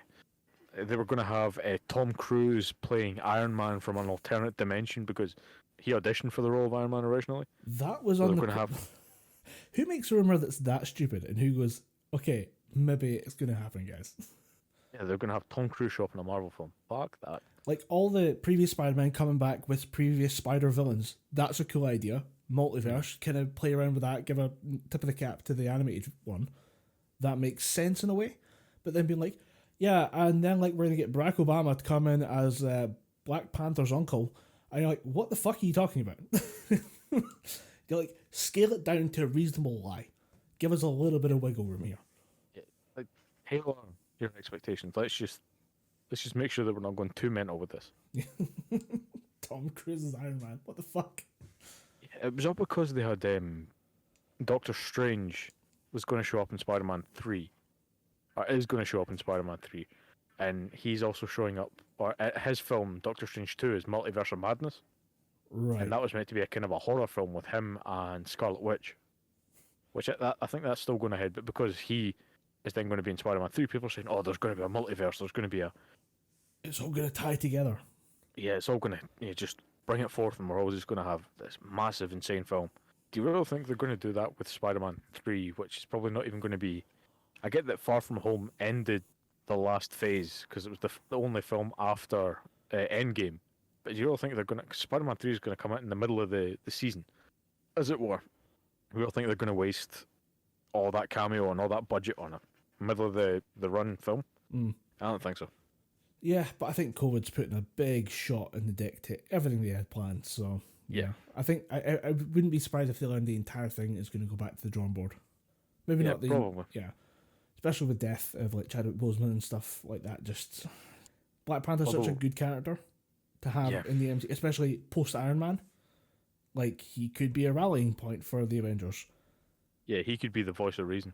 But I've heard that they're not going forward with any T'Challa or Black Panther related stories in the forthcoming MCU, which I think is a mistake. I think you have to give that to one of the other, like, one of his relatives in the cast. Yeah. Like, it has to be one of his sisters. Apparently it was going to be his sister, but the writer refused to the writer didn't want to do that. He wanted to have it still be T'Challa, but a different person. But obviously Disney said, "Nah, you're not gonna bro, not gonna do no. that." Then again, the actress that plays Shuri in the films, she's in a bit of hot water anyway, because she basically came out and said, "If I had the possibility of vote for Trump, I would have." Oh, okay. Yeah, that won't go down. She said well some with pretty the Marvel nasty shit on fans. Twitter. Who was the other one that did something like that recently? No, I can't remember. But yeah, there was I think you have to give it to like another cast member that's from the original kind of Black Panther cast, but I don't know who's available. I'd say genuinely the best thing that they could do is because they were talking about bringing back Killmonger from the first Black Panther film. I say let him be Black Panther. Do a kind of Vegeta thing. Have the good guy have the bad guy be the new good guy. Yeah, I guess maybe have him struggle to deal with that. Just yeah. Actually, yeah, that might, especially if he comes back, if he's like, okay, I'll take on the mantle of Black Panther, I'll lead, and he comes across the first Black Captain America. That's going to be a pretty good scene. That'd be pretty cool. Oh.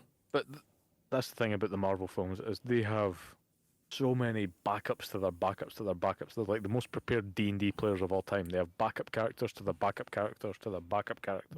And people are getting upset about the fact that they plan out the CGI like fight scenes like 4 years in advance. It's like, do you know how much effort that takes to like sort all that and get it looking that good? Yeah, especially when you look at Endgame, that was insane. The amount of detail that went into that fight scene, they'd have to get that looking good. You watch the CGI version of the opening for Saving Private Ryan go on for 40 minutes, and you're like, I can't believe they had to plan this out 4 years in advance. I'm surprised it only took them 4 years. How the fuck? How the hell do you pull this off? It's nonsense. But yeah, there was outrage that they would do so much pre-planning because it removes the director's voice. And I'm like, a good director will be working with that team to get his voice in early. Yeah. But yeah. And Endgame's a bad example because there was 5 directors of that. There was the Russos, and there was the James Gunn was in there. There was the guy that made Black Panther. He was in there. The guy that directed. I'm pretty sure Jon Favreau was in there as an assistant director and executive producer. So there was fucking so many directors in that movie. Yeah. Although I think we haven't really talked about what's going on with arguably the original Avengers director, Joss Whedon. He's getting in a bit of bother. There's the guy from Justice League, Ray Fisher, and I can't remember the other person from Buffy. Well, it basically started with Ray Fisher saying, I was made to feel like shit filming Justice League, and all my ideas were scrapped. Anything I brought to him was just ignored. And then it started off with a cat. I don't know Buffy, so I don't know who she is or what she does on the show, but one of the actresses from that show was complaining about her treatment when she was pregnant and saying, I was heavily pregnant and we were filming shots in certain ways. I was asked by him if I was going to keep it in a very kind of leading way. And you're like, okay, that's not good. Trust me, as a guy who's worked with pregnant women, you just say, that's good, and you move on with the rest of your day. You do not bring up anything beyond that. You just say, nice for you, I'll send flowers, and you just walk away. You don't ask, are you going to fucking keep it? He then was apparently working her at weird times, so she was being told by her doctor, do smaller shifts and work at reasonable hours so that you've got your circadian rhythm, that everything's in your favour. And he was doing casting calls at like 2 a.m. You're like, Jesus. Oh my fucking God. What a dick. And there is no one on the Buffy cast so far who's said, no, they've got it all wrong. All the main cast, as far as I'm aware, have basically said, no, we believe what she said. We have similar stories as well, but we didn't know it was that bad for anyone else. Even David Boreanaz is talking out about it. And I'm like, oh fuck, I forgot you existed. I think a lot of people did. Nah, bro, Bones was the shit. I never watched it. There's one Bones fan's like, hey. That ain't fair, man. The only thing I remember David Boreanaz from was he was in Kingdom Hearts 1. He played a character called Squall from Final Fantasy VIII. Huh. I mean, I was hoping you were going to say Goofy, but, No. Yeah, he was Goofy's thinking voice. He was Goofy's internal monologue. That'd be great if somebody says, like Goofy's around yelling at people, "Oh, we're gonna stand and fight," and someone's like, "Goofy, use your inside voice," and it's like David Boreanaz or like Charles Dance or something. It's just a ridiculous voice switch from like, "Hey, Goofy." Oh, It's just getting all thespian and shit. I mean, it was like in DuckTales, because I watched that show. It's pretty fucking good. It's an update of a cartoon that I didn't. I mean, if you ask me, do I want it? No, but now that I have it, I'm like, give me more. It's fucking great. They get sick and tired of trying to figure out what Donald says all the time, so they throw this kind of voice modulator thing down his throat, and he speaks with the voice of Don Cheadle. So he goes from being this, he goes from being this kind of over the top, quacking and screeching duck to just speaking with the, great acting voice of Don Cheadle. He starts getting all heroic and shit about things, and I'm like, can we make him talk normally again? We can't deal with this. This is weird. I don't like it. Yeah. Fuck Joss Whedon. I can't watch the original 2 Avengers movies because of that guy. Because of what's And happened also, he recently, made or just in general? Alien Resurrection. So fuck that guy.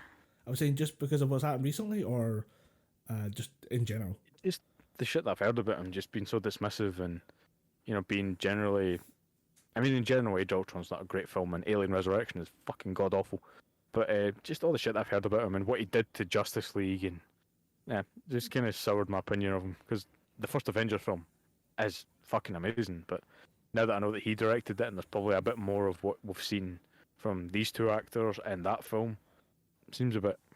Yeah, I mean, I have a friend. Seems a bit likely that there'll be that kind of shit. I've got a friend who is a hardcore Buffy fan. Like, Buffy is her thing. Like, whenever she's like having a bad day or she just wants to relax, Buffy's what goes on. And she is now looking at it saying, "It feels tainted. I don't like it. I can't bring myself to watch it anymore." I said, "Give it a while. Give it a couple months. Consider throwing on an episode or 2, and then you might get yourself back into it, and you might be able to ignore the first name at the end of the credits." Yeah. See, to be fair, now that I've said that, I've just realised that if there were a reason for me not to go back and watch Age of Ultron, I'd probably take it.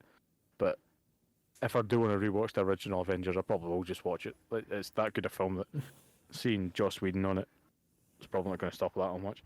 But since we are talking about films, and I want to bring up a Twitter post that you made, video game movies getting huge huge movie star to just in the starring roles to star in them. Do you think that's going to go away anytime soon? Because I think it's only on the up and up. I think we're going to get more of that because we've got Pedro Pascal. Let's give it the The Last of context. Us. Let's give it a bit of the context. Yeah. So Variety put a thing out saying Hollywood's bringing video games to the big screen with major castings, and it was Pedro Pascal, and then we had Jamie Lee Curtis as well. Why isn't the article loading? I don't know why it keeps showing me the image of Jamie Lee Curtis's face. Not a bad face, but just weird. Yeah, it's not a bad face to look at. Yeah, aged well.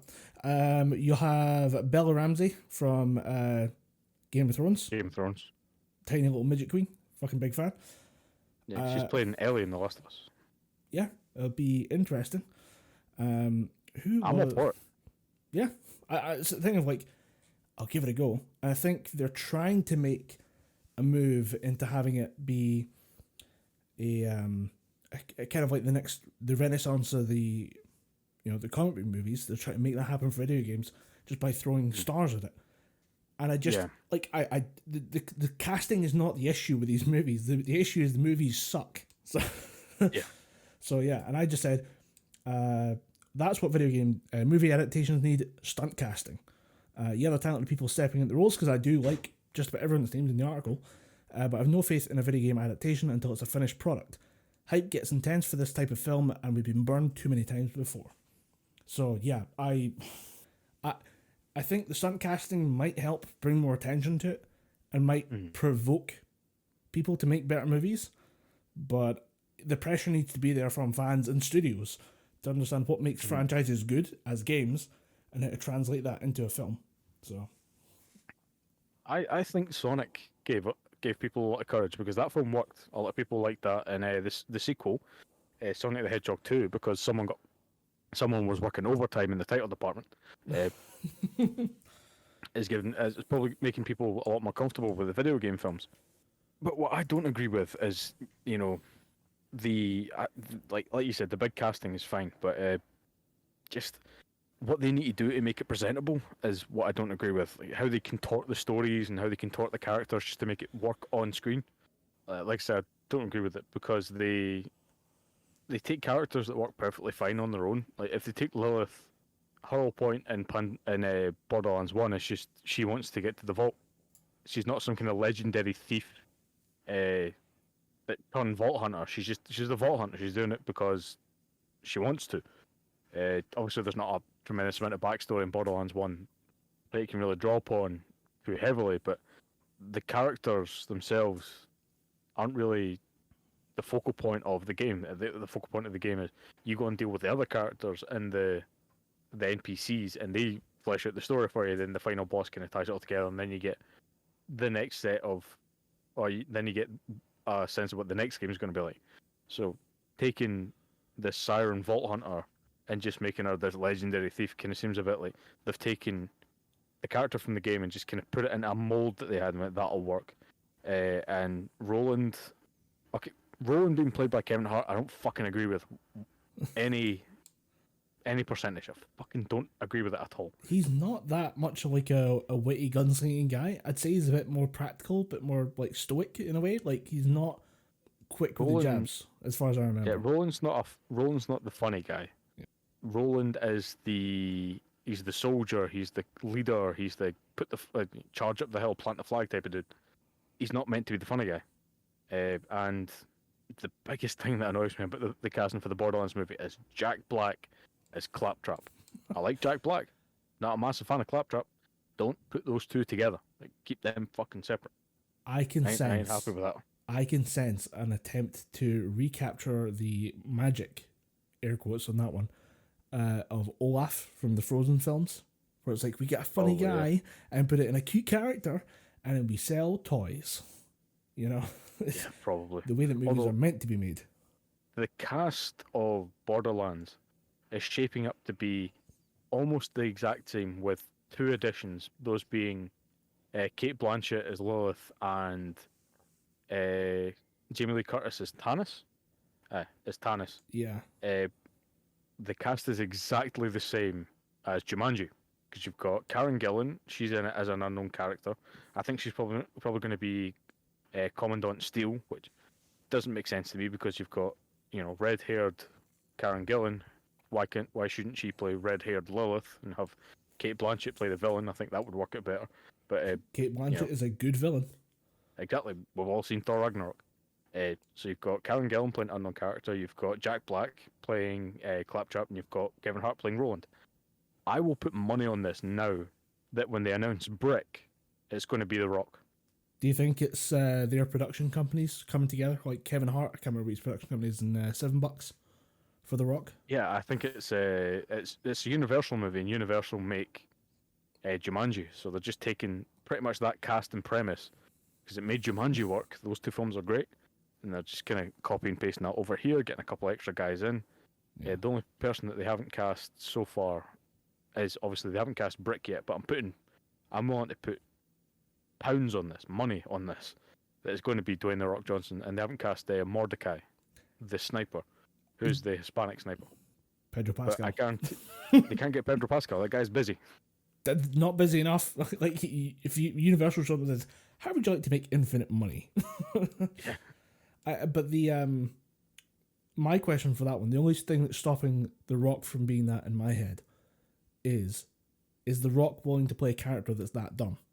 Because I think you can pull off a movie like that when The Rock is in his early 20s, when he was first coming out of wrestling into acting, but I don't think he's willing to take that role.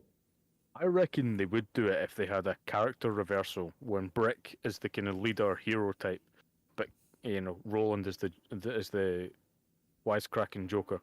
And also, I think I at certain points you can genuinely argue that Brick is almost psychopathic. Yeah. I don't think someone like The Rock is willing to do it. I do think there's because it needs to be a wrestler's physique. I think someone. I mean, it's him or Batista. Yeah, I'd say you get someone newer. I'd say you get someone who's a bit more fresh at the WWE. John Cena is in his 40s. Yes, I know. Let that sink in. Because there's a running joke. Dwayne Johnson's in his 40s as well. Dwayne Johnson's in his 50s. Yeah. But the running joke on John Oliver is that John Cena and John Oliver are the same age, and John Oliver looks like he's dying, and John Cena looks like he could bench press the studio that John Oliver records in. Steroids are hellishly effective. Yeah, I mean, I like they've just dropped all pretense. This steroids was at some point involved in the making of that dude's physique. I just think we need to be more honest about the fact that steroids are involved in the making of all dudes' physique in Hollywood. Like, I'm sorry, you can't grow that much muscle at 40. I mean, we've been talking about the, Kim Nanjiani's transformation, but I think we all know there's a bit of an edge involved there, and I think it relates to the same issue that women face when it comes to photoshopped images on Instagram, and that we need to be honest about how people achieve certain body types, because it is fucking up the youth. And there's a lot of kids out there who don't understand how bodies look without steroids and how they look with steroids. And I think it's important because the Photoshop thing has psychological impacts on people. There's physical damage that comes from taking steroids long term, and it comes to your balls. All right, and if we're willing to possibly chemically neuter a generation of young men in hope of getting a great physique, I think they should have a clear warning about it. But personal, I think there's going to be a kind of a Last Dance type documentary in about 15 years' time, where we catch up with the likes of Chris Pratt and Chris Evans and all the Marvel guys that had to get these insanely, massive bodies to play these characters, and they're just going to be shriveled husks, just going, "It was great. I'd do it again." I think with the amount of drugs you get to take, there's a very real chance, especially for the older guys, they might not be around that long. Yeah. I mean, just thinking back to, Rich Piñana was a bit of a different case because he was taking them on the regular for about 20 odd years. But his heart exploded. And I could see that happening to a lot of these people in a very short time frame, depending on what's being used. But I think... Although you can imagine, because Marvel are owned by Disney, and Disney want their image to be as clean as possible, they probably just pumped them full of as much protein-enhancing crap as they could, just to avoid them, like, basically skirting around steroids as much as they could, just in order to say, "Oh, we did this clean." Yeah, just to protect their image. I think you can go to a certain extent. I don't think they're getting that consistent result. No, absolutely not. Unless they are scouting these guys out by the genome and then following up with acting ability, and they just happen to have gotten lucky so many times. But I think stunt casting in video games, I mean, for the Borderlands one, I did well after we're talking about like random tweets. I did see James Argett tagging you and your brother with the Monster Hunter DVD release, or the digital release is out. That's not even the home release. That's the cinema release. Oh, it's the cinema in air quotes release. Who the fuck? Right, I just say that the cinemas were still open. Who the fuck would risk COVID over Monster Hunter? The Americanized reboot of a very Japanese franchise, starring Mila Jovovich. The minute I seen the guy spinning the 50 cal to fight a dragon, I was like, "Nope, I'm out. I'm out. Give me someone trying to fight the dragon with a great sword that's triple the size of their body and probably quadruple the weight. Then I'll be interested." And again, Monster Hunter's another one of those franchises where there's enough interesting shit, lore-wise, in and around the game itself, that you could just cobble together a story. Every Monster Hunter game starts with you being this ace hunter being sent to this new location because they're being overrun by monsters, and just take it from there. Like, you start off as the young fledgling rookie hunter who's having to fight basic bitch shit. Then you think you're the mutts nuts, and you go and fight the bigger monsters. You get your shit pushed in, you go and get new armor. Then you just take it from there. It could be great, but instead you had the American military led by fucking Mila Jovovich try and fight a Diablos. And what bugs me more is they made a new type of monster. They made an Apex, not an Apex. They made a variant Rathalos that was just green. Like, there already is a green Rathalos in the game. Stop trying to make new cool shit, you fucks. Paul W.S. Anderson, you bring shame on my name. I never thought about that. I didn't realise he had the same name as him. That explains a lot of the anger. he's probably one of those fucks that's like, yeah, man, I'm from the Clan Anderson. Fuck off, mate. You're American. You're not Scottish. So that happened to me in a Twitch stream that I was watching recently. I don't know what it was. I think I say recently. This was about a couple months ago. I was a guy whose Twitch channel I've been following for quite some time. A guy named Matt Lieberman, who was big on SourceFed. One of my favorite hosts. He started doing Twitch and that. He started playing Among Us. I jumped in for a couple of games, and we're waiting in the kind of lobby before we jumped into the main game. And the guy just says, "Oh, so where about in Scotland are you from?" I was like, "Oh, I'm from a small place called Bowness." Blah blah blah. And shit. He's like, "Oh, what's your last name?" I went, Anderson. Why? And he goes, "Oh, dude, like I'm an Anderson, man. We're from the same clan." I was like, "Where are you from?" And he went, "I'm from Dallas." I'm from Massachusetts." And I was like, "Fuck off! You're an American from You're an American from wherever the hell place I just said. Like, you're not Scottish." They went, "Yeah, I've got ancestry in Scotland. I've got ancestry in Holland, but I don't call myself fucking Dutch." So it just bugs me. Like, don't be so disillusioned with your own crappy heritage that you have to, co-opt someone else's. Yeah, Motherfuckers, let Scottish people be Scottish. Stop tartan facing. Your heritage means nothing. Exactly. Fuck 'em. Yeah, I see it occasionally on time to time. You're like, okay, like, yeah, you've got a bit of a tie, but what about it? Like, what next? Where does this go? Just because your great grandfather was born in Glasgow doesn't mean that you, from bumfuck Idaho, are Scottish. I've basically worked in the shipyards. No, you have not. I worked in the steel mills at Govan. I built longboats for the Scottish Vikings. No, you didn't. It's not a thing. No one does that. So yeah, okay. So you'll be able to find us the tartan paint. Go ahead with that one. Yeah, it's right next to the left-handed screwdrivers and the bubbles for spirit levels. You can find them. Speaking of hazy Scottish backstories, it's time for Sports Corner. Sports Corner here, get your Sports Corner. So it has been a busy couple of weeks in terms of sport. We went off just before the American Super Bowl, and I will just say I didn't get to watch it. I'm not going to have much to say about it. I did say on Twitter the night, like within an hour of kickoff, I can't predict it, because on the one hand, I want to see Kansas City Chiefs do the deed and achieve a Super Bowl.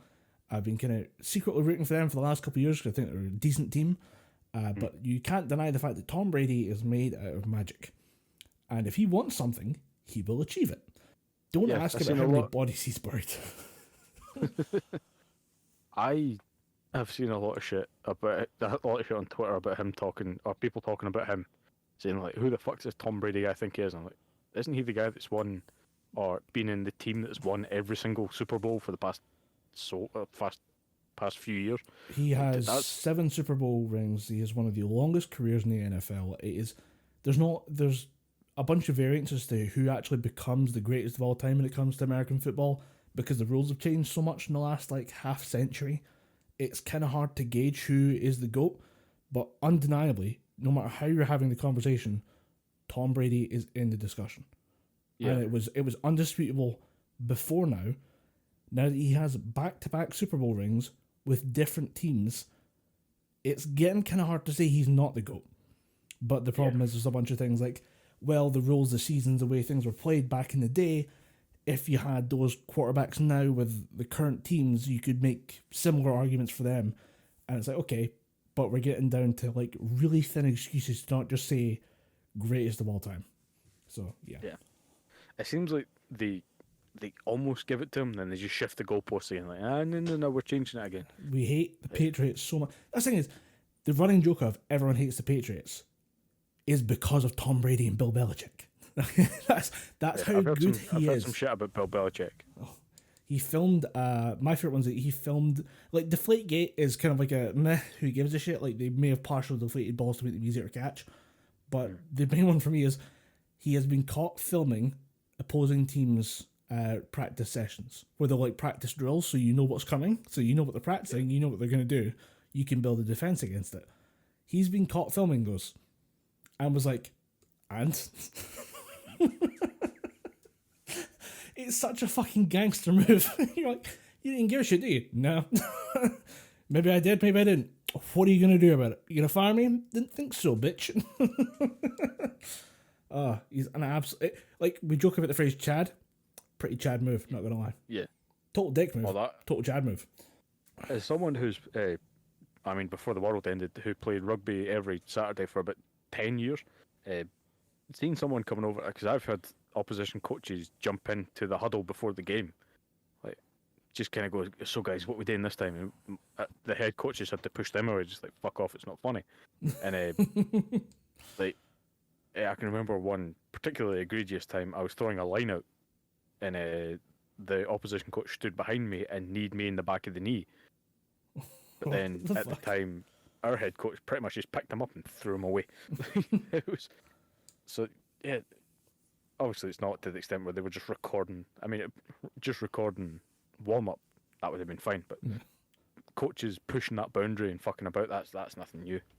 Yeah, I think his way of getting out of major issues may have been a technicality in the rules, kind of like a "well, he didn't say I couldn't" type of situation, and he kind of walked Do around. what I want, mate. Yeah, I mean, you're the biggest franchise in a money-driven sport. I think you can make an argument for whatever you want, really. Just get the image of Bill Belichick sitting there with a 4K camera on his shoulder, just going, "Do what I want, mate." Sitting there with a red weapon, top grade cinema gear. What do you mean not allowed to record this? It's fucking got Supreme along the side of it. Do what I want, fucker. Supreme on a red weapon camera. Oh my god, the price tag, like a red weapon camera is 25 grand fully kitted out. Supreme tag on the side of it, 50 grand easy. Yeah, easily doubles the price. But yeah, I mean, that was American football. Quite happy to see Bucks win it. I mean, I've been rooting for the Chiefs just as a kind of side project when I feel depressed about the Carolina Panthers. But yeah, I didn't see much of it. I saw the 2 catches between Gronk and Tom Brady. And not a real name. It's Mike Gronkowski, and are you going to write Gronkowski every time you want to talk about him? That makes sense. It's I Gronk. thought there was some guy named my name is Jim Gronk. I am real, actual American. Me, Mike Gronk. Me catch ball. Actually, Mike Gronkowski, bit of a gamer, was part of a bunch of promotional stuff for Doom Eternal, including doing a live deathmatch with a bunch of people. So, nice. Not a bad guy. Like, apparently very well liked. Like, very charitable and very giving with his time. Fair enough. Just as long as his name wasn't actually Gronk. He's also like 6'6", weighs about 250 pounds. None of it is fat, and he can fly. Not joking about any of that. The man has wings. I'm guessing he's just that quick. He's huge. He's big, and he's quick, and he gets where you don't expect him to be. And when he's the guy trying to catch the ball, that fucking hurts. Like, you can see him just running between places where he's not a guy that big should not be, and just he'll have a hand up and he'll catch a ball like a foot above everyone else when he's jumping for it, and you're like, oh my god, what the hell are you? He almost doesn't look human at certain points. But yeah, he was with the Patriots and moved down with Brady for the Buccaneers just because he could. You're like, shit. But that was the American football side of things. Has there been anything going on in the world of rugby, Dom? Anything at all? Yeah, I mean, there's just we'll talk about the good shit first, because I mean, even the bad shit's not that bad. It's just how we lost the second game. We shouldn't really have lost, because it was ours to lose, as the old adage says. But the first game, who did we beat? But who did we beat? We beat England, motherfuckers. Oh, you love. And Just say it again. Say it again. Yeah. Scotland beat England. We got the Calcutta Cup. I think that's the third year in a row where we've taken home the Calcutta Cup, or the third time in as many years that we've taken home the Calcutta Cup. I think we lost it in, like, going back to 2018. We won it in 2019. We didn't get it in 2020, and then we won it again in 2021. So over 4 years we've won it 3 out of 4 times, which is a good statistic, because you love to hear it. Yeah, but I think what makes this one special is it's the first time since the early 70s or 80s or something like that, the very early, that we've won at Twickenham, which just makes the fact that we took the cup home all the sweeter.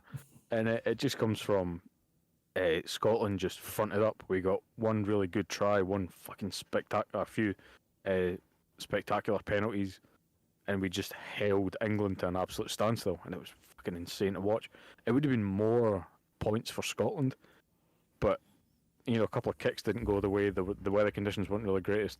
The one thing that I found funny watching the commentary afterwards, was one of the pundits was saying, "Oh, if this player, a winger for Scotland, his name is Duhan van der Merwe, South African, but he has Scottish residency."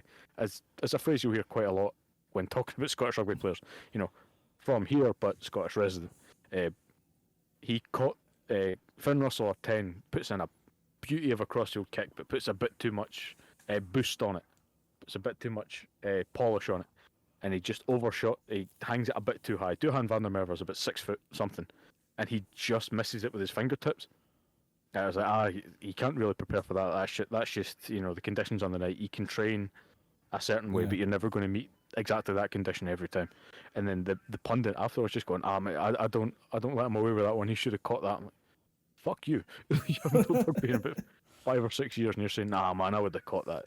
It just reminds me of all the the armchair coaches that you see on Twitter, and a tweet that's just because I've always got Twitter open in the background when we're doing the podcast, just in case anything pops out at me. But a tweet that I'm seeing right here is just Twitter is the McDonald's of information.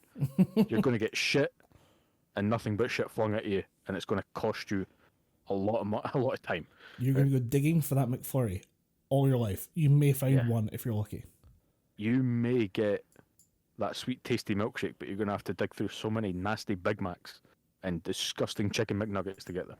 But it's all the armchair coaches going, man, see if I was coaching the team, I would have got them to run that 1,000 times so it kens exactly what to go for. Yeah, that would have been a waste of time making him run that one drill over and over again when everyone else is running game drills. Make him run an improvised moment infinitely. Just keep it going. Just keep pretending there's one weird scenario with a certain setup is going to happen under these circumstances until he drops dead. Yeah, it's ridiculous. But I mean, at the end, we didn't win pretty, but we won. So the Calcutta Cup stays in Scotland for another year, which, I mean, I'm not going to say it deserves to stay in Scotland, but I'm thinking it out loud.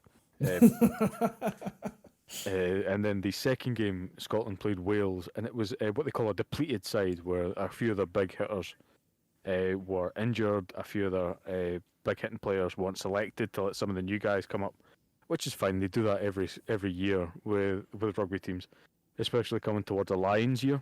They rest some of the bigger players thinking they might go up to the Lions, or even if the new young hotshot is good enough, they may get picked for the Lions, despite the fact that the Lions tour might not be going ahead this year. And for those of you who don't know, the Lions tour is the best of the British teams, so that'll be Scotland for the time being, England and Wales, and the best of the Irish teams. They'll pick players and then they'll get sent to the Lions squad. The Lions squad will go to I think it's usually between South Africa, Australia, New Zealand, and they'll play the best teams in each country. Then they'll play a kind of amalgam of those, like they'll play their international teams.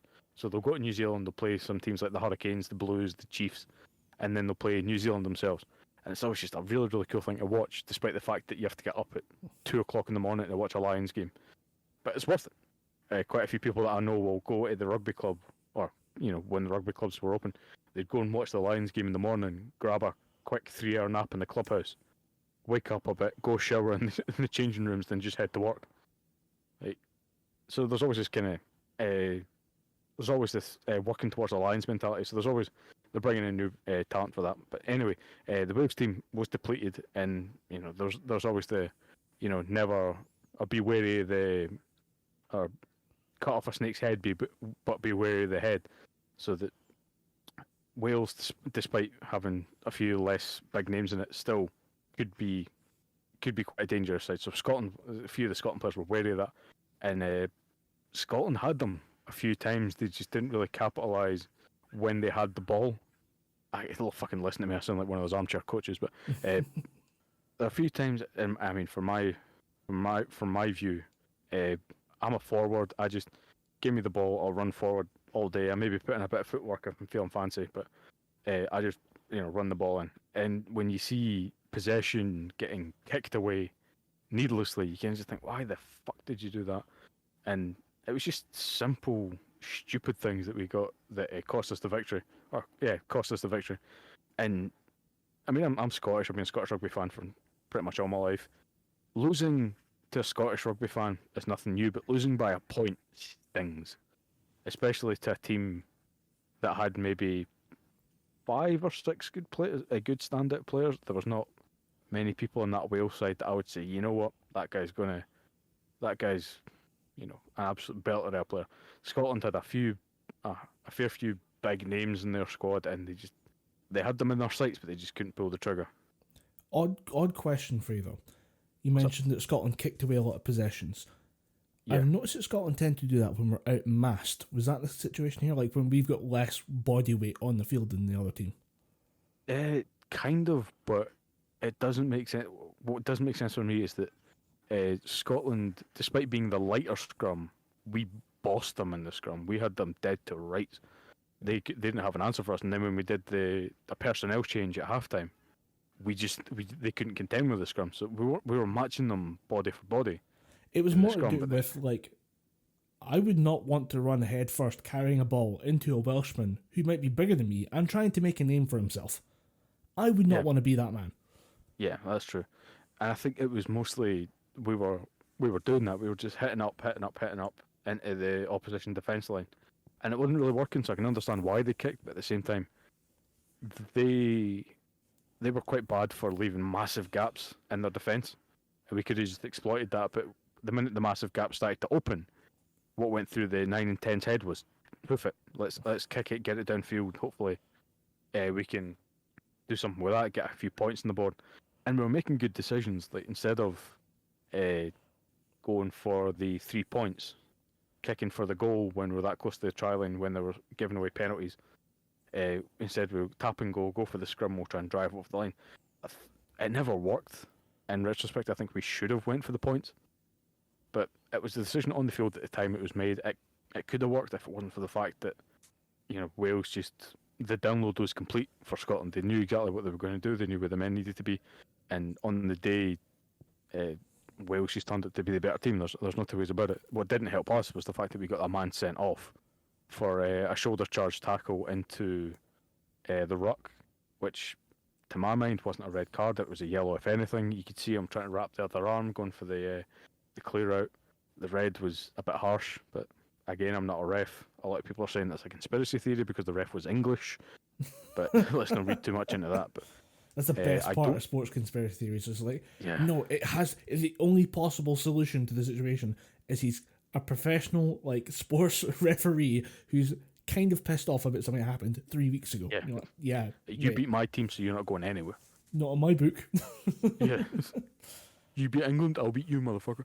But I think it's a 2-week break, or maybe a week break for the Six Nations, and we go back to it in a week's time, or 2 weeks' time, I can't remember. I can't remember who we're playing next time, but I think it might be France. And if it is, France are on top form right now, so it's going to be a battle for Scotland. But I reckon with all the mistakes of the Wales game and still riding high off the England game, we could do a job. But France are on tip-top form right now. We were talking back and forth during the Italy game, and France put 20 points past Italy within the opening half. So they've got France have got this scrum half called Dupont, and he's just lightning in a bottle right now. This kid, he's only about 22 or something, so he's got a long lifespan ahead of him. And we're not happy about that. You're like, fuck. Yeah. He's an issue for the next 15 years. Great. Yeah. The Scottish scrum half, Ali Price, he's getting better. He's getting a bit more versatile, but I think he is maybe the same age as me. And that's what you've got for a back. You've got 3, maybe 5 good years of rugby ahead of you. Because obviously, if you're a forward, you get bigger, you get slower. You can still kind of keep playing for a little bit. But when you're a back and your speed starts to go, that's kind of you maybe quitting international rugby and sticking to club level. Club level, yeah. Well, not club level. It's like Premiership level, league level. Club level is like what I play. Oh right, sorry, I forgot that. I always just think of club as being like for a club in a league. Yeah. That's football. Sorry. Yeah, that's what a lot of players have had to do. Sort of last season into this season, a lot of the big name speedsters, guys like obviously Tim Visser. He did this years ago, but he said he's noticing that he was getting slower and just felt at the right time. And then there was the current highest point scorer for the Lions Tour, Scotsman Tommy Seymour. Well, adopted Scotsman Tommy Seymour. He's actually from Texas or something like that, but he's been in Glasgow for so long, so he has this weird kind of hybrid Scottish Glaswegian resident. Texan accent. So he was another one of those kind of I'm getting a bit too slow, so I'm going to stick to domestic level as opposed to international, which is it's fine. You can't expect to be 65 and still playing top level rugby. Yeah. And I mean, as he's from Texas, he's got speed, he's big enough to play the rugby team. I'll take a wild guess and say he was playing at some point in an American football program. Yeah, he's going to be fast, but it's going to be a short sprint. And those muscles just go at a certain point. Yeah. Just not there anymore. Kind of leads back into what you're saying about the whole steroid thing. It's just maintaining an athletic physique. It's just the amount of shit that you have to do at a certain point to keep it going is ridiculous. The amount of supplements and proteins and just different things that you have to do to maintain that body as you're getting older. It's almost just worth retiring, so you don't have to do it. Keeping fit, that's fine, but as long as you're not having to maintain 120 kilos or something every season. Yeah. You got anything else for Sports Corner? Nah. We have the Calcutta Cup, so fuck you, England. Although I did like the one thing I did want to mention is there's a very infamous player for England, a guy named Owen Farrell. He's one of those players that he's a fucking dick, pain in the arse, but genuinely gifted when it comes to playing the game. His game awareness and how he plays the game it has to be commended, but still, absolute prick. He's famous for the no arms tackle. He will just fly into people with the shoulder, then look like he's going to wrap the arms to make sure he doesn't get caught. But he tried to do that against this new South African winger that we've got, and he's bounced off him. It was fucking beautiful to see. My favourite thing is that I have American friends who follow rugby closer than do American football, and nice. I got texts from them saying, I love the look on Owen Farrell's face. He's physically hurt and emotionally hurt, and that makes me happy. I'm like, yes. Yeah. That's how you know it was a good game. The only time I will root for Owen Farrell is if I see him in a Lions jersey again, because I think his dad's defence coach or something for the Lions squad, but I will never knowingly root for Owen Farrell. Even if he comes to Glasgow, I'll still boo him. Even if I see him in a Glasgow jersey. I wondered about that, because the football, Premier League booing is quite intense when people switch teams. How is it for rugby if an Englishman was to come to Scotland to play rugby? How is that generally received? Usually just live and let live, to be honest. Quite a few Scottish rugby players go down to play England, and they're generally well accepted. There's a few, not many, but there are a few English players that play for. Actually, no, there's only two professional Scottish rugby sides. That being Glasgow and Edinburgh, and they don't have any English people in them that don't already play for Scotland. So I think it's just generally accepted that if a Scotsman goes down to England, it's just a game of rugby. There's no real intense booing, unless, I mean, even when there's a player taking a kick, there's still no booing because they put a big sign saying, rugby's about respect. It's just there's more respect in rugby than there is in Wendy ball. Shut it. Yeah, just like oi. Let him take his kick. That's the two signs they hold up. O and I. Oi. He's put them on the big massive screens in the stadium, just oi. That's plenty. I could see that working with rugby. I don't think it would work with football, but with rugby, I could see it working. Yeah, it does, because you usually get people going boo when Owen Farrell takes a kick. Then the signs come out saying, please respect the kick, and that one guy just shuts up. Although the only time I've ever seen someone get a lot of abuse thrown at them is when they were doing a minute's silence. I think it was a Remembrance Day game that I went to see at Murrayfield Stadium.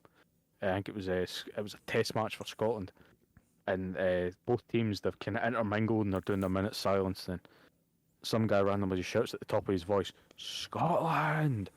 and even the players just started going boo, like get him off. And this one guy basically just got marched out of the stadium. Like, you don't do that during a minute's silence. We will have respect. Yeah, there's a dignity to rugby that just isn't there in football. It's true what they say about rugby. It is a hooligans game played by gentlemen. Okay, so for our showstopper today, we have a weird case of a murder and an attempted murder. And this is the murder of Peter Porco. guessing I'm mispronouncing that, but it is a New York name, so I'm going to just go with it.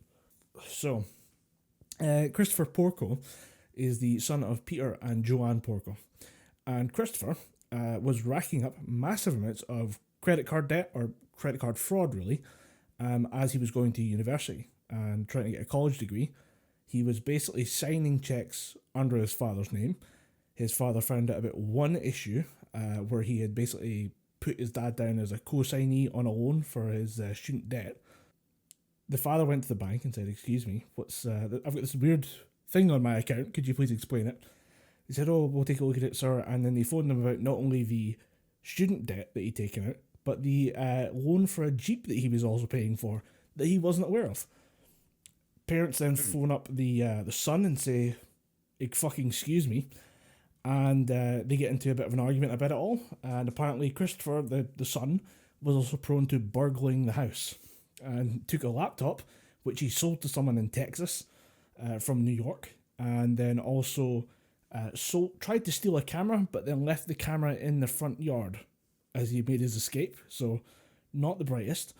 But there was a recurring theme of him trying to steal money and get away from the parents, who then called him out on it. And after the fake loans were established, they said, the father said, "I have to go and give affidavits that state these were not signed in my name and that these loans are false to get them cancelled, because otherwise my credit goes down the tubes because you're not going to pay back this loan. I just know." And he then goes through with the process. He's in the way of making this happen when his son decides to kill them. The son goes in. He knows the door code. Go back a couple steps. His son decides to what? Son decides to kill them. This natural progression continue.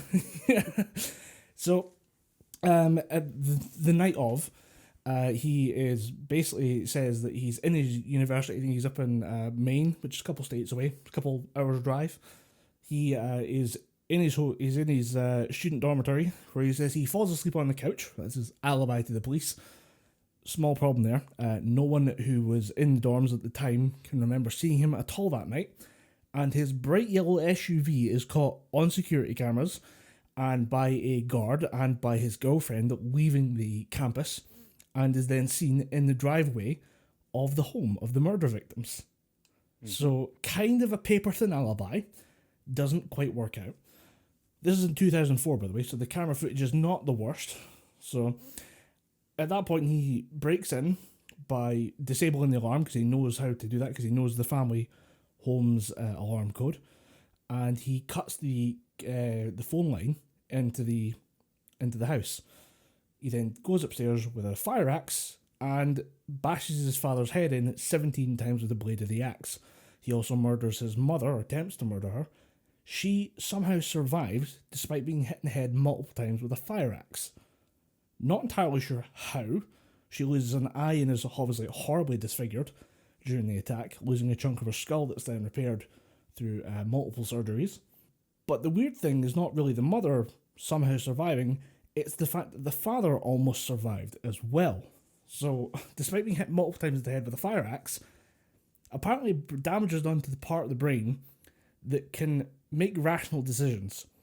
So the father was obviously comatose, or somehow didn't wake up during the attack, probably due to blows to the head, regained consciousness at some point, and then went into his normal morning routine. The father woke up, went to the bathroom, apparently shaved, due to the fact they found shaving foam and obviously huge amounts of blood throughout the I can imagine. Throughout the bedroom. They reckon that based on the damage to where the head is, with the damage to the brain being where he can't recognise a mistake, like huge amounts of blood pouring out your face, he could see himself bleeding, but was just in the muscle memory of shaving, going downstairs, making his lunch, putting his lunch in his bag and going to leave, and then he collapses in the hallway and dies. But he was just so used to doing everything normally. I think they said he wasn't wearing clothes, so he didn't quite put all of his morning routine together, because massive head injury due to fire axe. But how many times was he hit in the head? There are a couple of accounts that say up to 17 times. So he was hit with the blade of an axe. Yes. I assume like center of the face. I haven't. Sadly, I've not seen a picture of this man's caved in face. Yeah, fair enough. But I'm just trying to envisage what I have no where the idea. hits are. That how shit is this kid's aim? Like, Based on the mother's injuries, he was aiming around the jaw and cheek, and there was a record of Peter Porco missing his parts of his jaw, which suggests that he's aiming around the lower part of the head, but also is hitting some of the front of the head as well. So basically, he's trying to get the fire axe through his father's skull plate or something. I don't know. But at some point, he drives back to his hotel, or he drives back to his college to wake up the next morning about, oh, I couldn't possibly have done it. I was all the way over here. he lies in his couch with a bloodied hand axe stuck to his hand. Apparently, he was trained in he was a veterinarian assistant, so he would close up after veterinary surgeries. So he was apparently skilled at getting rid of blood. So they never found much in the way of blood-stained evidence, which was an interesting touch. But in the morning, the police are called to the scene of the crime, where they find a blood-soaked bed, Peter Porco dead downstairs, and Joan Porco somehow still alive in the bed. They're not entirely sure, again, just how it happened that she's alive, but she has taken multiple axe wounds to the face, but is able to nod in response to questions by the police, apparently. There's a bit of, did she, didn't she, on that, because, again, axe wounds to the face. But in court, the police testify that they could get yes and no answers out of her from nodding, and they say, do you know who did this? She nods yes. Was it a member of the family? She nods yes. Was it your eldest son, who is a member of the US Navy, stationed in South Carolina, a few 100 miles away? She shakes no. Was it your other son, the university student Christopher? She nods yes. So they go and immediately arrest him, because it's technically a positive ID from, again, someone with axe wounds in her face, and arrest him, find out his alibi is garbage, and then start building the case against him. The only problem is there's no actual evidence of him being there, because he took some kind of forensic countermeasures, and maybe the scene was compromised, something like that. They couldn't actively put him there, but he is the only one with kind of motivation to do it. Joan Porco wakes up from a medically induced coma after multiple surgeries to kind of repair her face, and then walks back her statement saying that it was her son, because she doesn't believe her son could possibly have done it. And I've heard some cases of a mother's love. This is some next level shit. But she apparently walks back the statement and tries to testify at that in court. However, the police have enough of a case against him to actually get him sent to jail for 50 years on one count of murder and one count of attempted murder. I think it's 50 years each, 25 years minimum. So he is away for the next 50 years, probably to die in prison, which, for someone willing to kill their own parents over a couple grand, not the worst fate. Pretty well deserved. Yeah, fuck him. Only thing is, Lifetime, a studio in America who have basically a reputation of doing just really garbage movies, have tried to make a movie about this couple or this family's life, and the Porco case was subject to a 48 Hours episode for CBS, and Lifetime made a movie called Romeo Killer: The Chris Porco Story. The Porco family have sued to block the release of this movie because who wants their dirty laundry aired out like this? With Joan Porco and Christopher Porco joining together, as in the attempted murder victim and the murderer, joining together to file the lawsuit against this movie being made. What the fuck? This is... I mean, if it wasn't for the medical marvel of the father walking around after being hit in the head with an axe, and the mother somehow surviving after being hit in the head with the axe, the fact that they have, the defendant and the victim joining together for a lawsuit to stop the production of a movie about the event is very fascinating. Actually, just looking this up just now, the wife, Joan Porco, Holy shit! You can see the wounds on her face. Yep. Holy fuck! Multiple axe wounds to the face and missing an eye. Yeah. Yes. To be fair, for someone who's hit repeatedly in the face with an axe, not that bad. Yeah. I mean, if you said, oh, it's my granny, she's had a rough couple of years, you're like, it's a bit right. Yeah. Get away with that. But yeah, the Porco family, thank you for a hell of a showstopper. I can't imagine what your Thanksgivings are like, but thank you for a hell of a showstopper. Jesus. I might just leave the gap in there with you just being like, oh my god. Yeah, I'm fucking hell, showstoppers, right? I have no idea what the hell to say after that. It's just looking at her face throws you off a little bit, I think. Harrowing. Yeah. Well, that has been our show, ladies and gentlemen. If you want to reach out to us, you can always do that on Twitter at Gibberpish. I am at IronLordMad on Twitter. Dom is gonna make me look it up. Okay, that's fine. That's fair. I make you look it up most days. Where we go? Sorry, I just have to deal with a dog barking at the room. I am a Dom Anderson 25 on Twitter. And you can reach out to us by email at gibberfishpodcast@gmail.com. Until the next one, I've been Colin Graham. I've been Dom Anderson. And we've been talking Gibberfish.